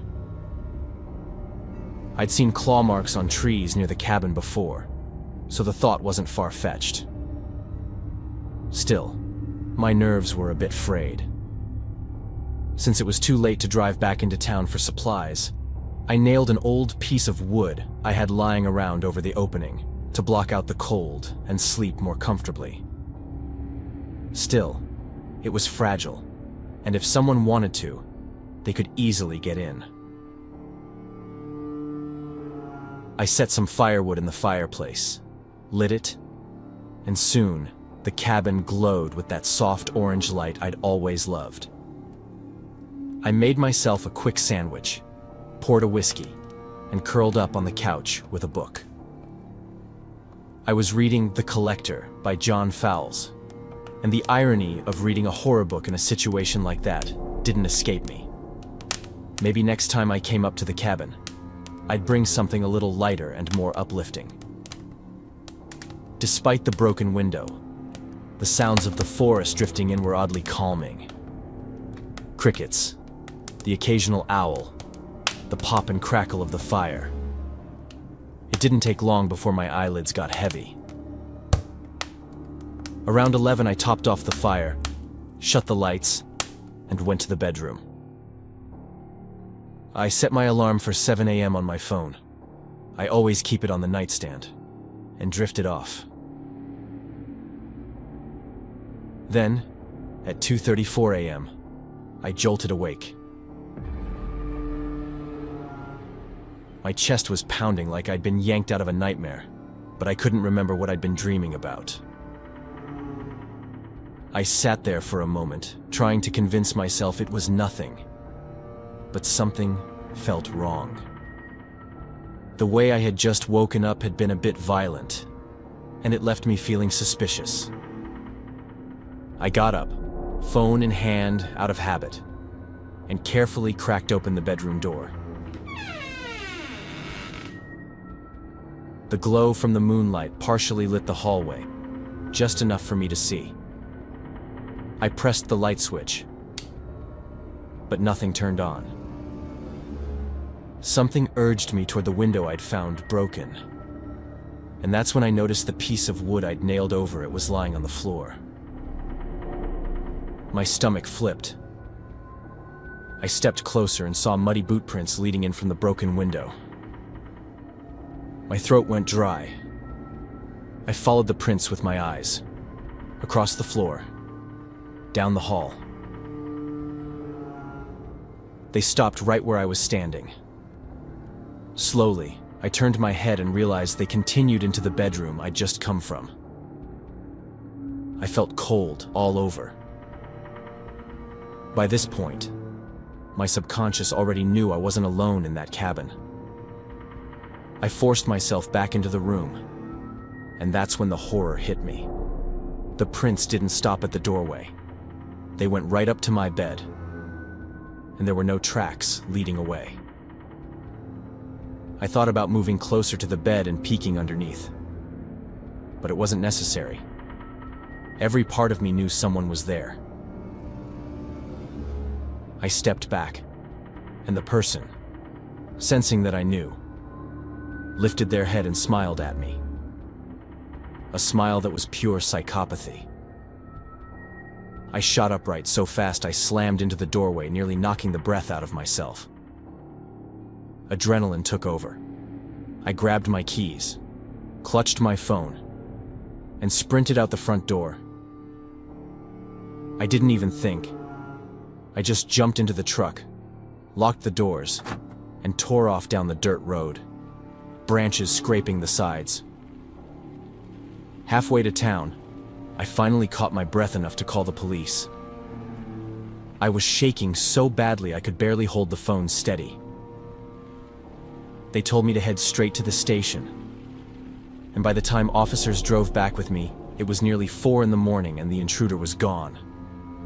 The prints, the glass, the blanket, all still there. But whoever it was had vanished into the woods. The next day, I replaced the window, patched up the cabin, and, most importantly, had a proper alarm system installed. But even then, fear kept me away. For 3 years, I couldn't bring myself to return. I packed my bags countless times and even made it all the way to the cabin. But the moment I stepped inside, the terror from that night came rushing back and I couldn't sleep. So I always ended up driving back home. I came close to selling it, but my conscience wouldn't let me list the place knowing what had happened. Finally, about 2 years ago, I went back. This time, I brought my girlfriend with me. And yes, she knew the whole story. But even so, she was willing to help me reclaim that cabin. Having someone else there made it easier. We stayed the weekend, and everything was perfectly normal. We started going up together a couple of times a year, and for a while, it felt like the nightmare had finally passed. I even started to feel like a coward, as if I'd blown the whole thing into more of a drama than it really was. Until last night. We were in bed when I heard it. Slow, deliberate footsteps crunching the leaves outside, circling the cabin. Then came the unmistakable sound of someone trying the window latch. The same window from before, and every hair on my body stood on end. I didn't hesitate. I yelled at the top of my lungs that the police were already on their way. The noise stopped instantly, followed by a long silence. Even my girlfriend, who'd woken up to my shout, knew exactly what to do.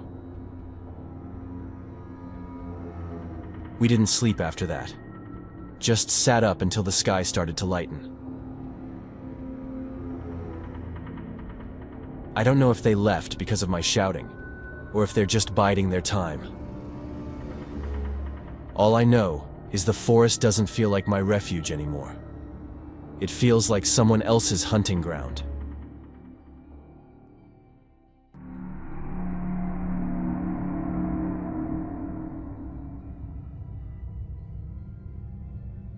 I still think about that night, even after more than 25 years. It's the kind of memory that grows and shrinks, but never really fades. Back then, I was 15, stuck in the same hollow of the Appalachians my family had been tied to for generations. Like roots too deep to pull out. Thatcher was 15 too, his family another branch tangled into the same ridges. Our parents saw the mountains like you see the weather. Always there, steady. The old folks, though, they treated those hills like a rule book, every ridge and trail with its own warning. We grew up drowning in stories about those woods. The kind you laugh off as kids, but still carry in the back of your mind. Around here, nobody went out after dark. When we were little, it felt like some silly superstition old people clung to. But by the time we hit our teens, the laughter had turned into a dare we kept tossing back and forth, daring each other to push against it. We talked big about proving those stories were just made up, but deep down, we both knew they might not be. That's why we kept putting it off, waiting for the perfect night to finally test it. We were young and completely stupid. We lacked the maturity to understand that all those stories, no matter how ridiculous they sounded, always have a kernel of truth. Finding that truth is like a game. It can go very well and you walk away with one hell of a scare. Or it can go very badly and you lose your life. Another thing that made us postpone our midnight trips into the mountains was that our parents were always home and watching. We'd only recently earned a little more freedom, and if they caught us lying, if they found us out after dark, they'd lose it and stop trusting us. But finally, September came, and with it, the perfect opportunity. My parents had both taken vacation around that time, and they'd been talking about visiting my mom's sister for at least 2 years. They knew I couldn't go because of school, so they agreed to let me stay home. Thatcher was coming to spend those 2 days with me, and that made my parents feel more at ease. Little did they know, it was precisely when we were together that all the real trouble always happened. I'll admit that even then, we both hesitated a little before stepping out. We were scared shitless. It was one thing to fantasize about it, but a whole different reality to actually go through with the plan. In the end, we pushed each other, and a little after midnight, we finally left. We didn't want to risk a neighbor spotting us and running off to tell our parents. Plus, going out after midnight added another layer of fear. And at that point, all we really wanted was the rush of adrenaline. Each of us had our own bike, and even though we didn't know exactly where we were headed, we knew it took about 15 minutes of pedaling to reach a spot that was even remotely interesting. The first thing I noticed, something I already knew but wasn't truly prepared for, was just how dark the night really was. Even knowing it, neither of us was ready for the absolute blackness we faced. It felt like we were riding through a tunnel, and the farther we pedaled, the deeper we went into that darkness. We ended up stopping our bikes in a small clearing by the road. It wasn't likely that a car would come through there, but we still decided it was better to be cautious and hide them back in the trees. That's when we saw a car, tucked halfway into the woods. The sight of it terrified us, but at the same time the rush was so strong we could barely hold it in.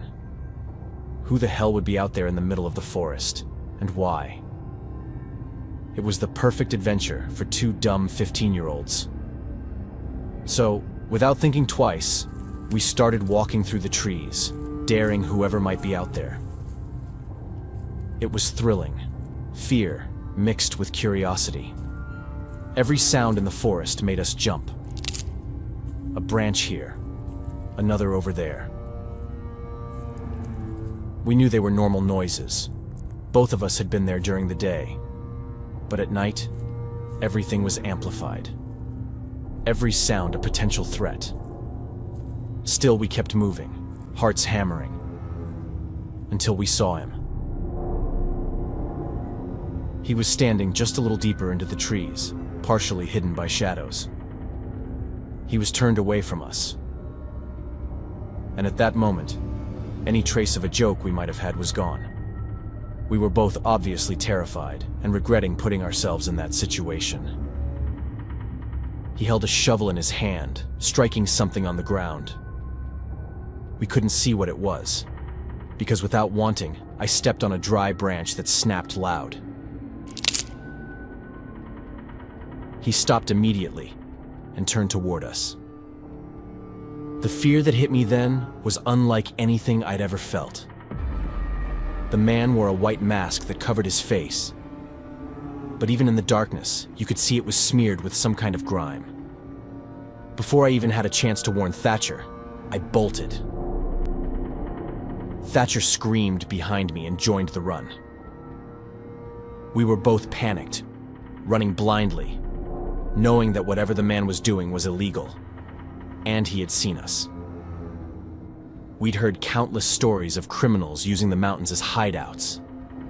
We always thought they were just tales to scare kids off the woods, but that night proved they weren't.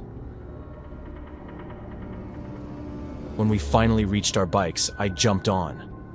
But before I could start pedaling, something grabbed my arm and slammed me into the ground. It was him. Thatcher, horrified, jumped onto his bike and rode off. Honestly, I couldn't blame him. I would have done the same if I could. I thought he was going to kill me. Instead, he lifted the mask to his lips and said in that unmistakable voice that he knew where we lived, and if we told anyone what we had seen, he would destroy us. Then he just stood there, watching as I scrambled back onto the bike, my hands shaking, and pedaled like my life depended on it. Because it did. I've never pedaled so fast in my life, and when I finally reached home, Thatcher was sitting on the back steps, partially hidden, crying. When he saw me, his eyes widened, and all he could manage was a quiet apology. I nodded, and we hurried inside, locking every door and window before spending the rest of the night sitting on the living room floor, talking about what had happened. We never told anyone about that night. We were both terrified. Until now. Unfortunately, Thatcher died of cancer 2 years ago, and after his death, I found myself reflecting on so many things. I felt I needed to finally tell this story. I don't really know what to do with it. Whatever the man was doing that night had more than enough time to erase the evidence. And even though I recognized his voice that night, I still don't know who he was.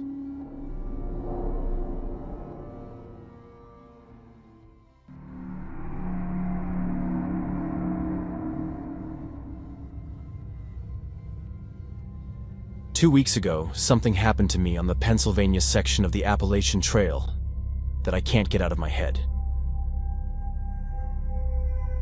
I had set out early in the day with the goal of reaching a set of waterfalls that I had read about, the kind that aren't marked on the maps, and sit a couple of hours off the main trail. This time of year, the trail is pretty empty, but I've been there before when it's packed with hikers and families. The hike itself was fine, until out of nowhere I heard gunshots. At first I wasn't overly alarmed because the trail is usually busy and I figured it had to be someone being reckless, either hunting where they shouldn't or messing around with target practice. It bothered me, but I kept moving. The plan was to get to the falls before sunset and maybe camp there for the night. About an hour before it started getting dark, I reached them, and I was honestly thrilled by how beautiful and secluded they were. Hardly anyone seemed to know about them. Just as I was settling in, I heard the gunshots again. Only this time they were closer. That hit me differently because I had been off the trail for nearly 2 hours at that point. If the shots carried that far, it meant whoever was firing had also left the trail and was now somewhere deep in the woods near me. Guns had always made me uneasy, and now I couldn't shake the tension building in me. I tried to brush it off, telling myself people shoot in remote areas all the time. But later when I was making dinner, I thought I heard movement nearby. It sounded like someone walking not far from where I was camped, and that sent my nerves into overdrive. I forced myself to finish eating, but I couldn't relax. The idea of someone out there with a gun in such an isolated spot kept gnawing at me.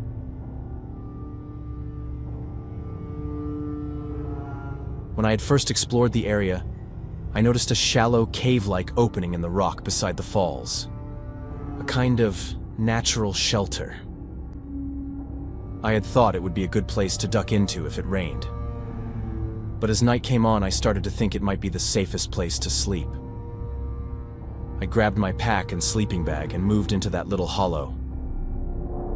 I was too wound up to fall asleep, so I sat there for a long time watching the water cascade in the moonlight. Even in the dark, the falls were stunning, and for a moment, I almost felt calm. Then I heard footsteps again. Someone was out there. From inside the cave, I could see my campsite, the tent, and my gear. My stomach dropped when I watched a man step out from the trees. He didn't hesitate, didn't try to move quietly. He just walked straight toward my tent. Then, he raised a gun, aimed, and fired into it. I had to press both hands over my mouth to stop myself from screaming. He didn't even check if anyone was inside. He just turned around and walked away, like it was nothing. I stayed frozen in that cave for what felt like forever, completely in shock, before I finally pulled out my phone and called the police. It took them nearly 4 hours to reach me, and only then did I leave the cave. I know an investigation is still ongoing, and I know part of that section of trail has been quietly closed, though nothing official has been said. 2 weeks later, I still haven't heard a single word about it. I know it hasn't been that long and the police are probably still piecing things together, but it makes me uneasy that nothing official has been communicated to the public.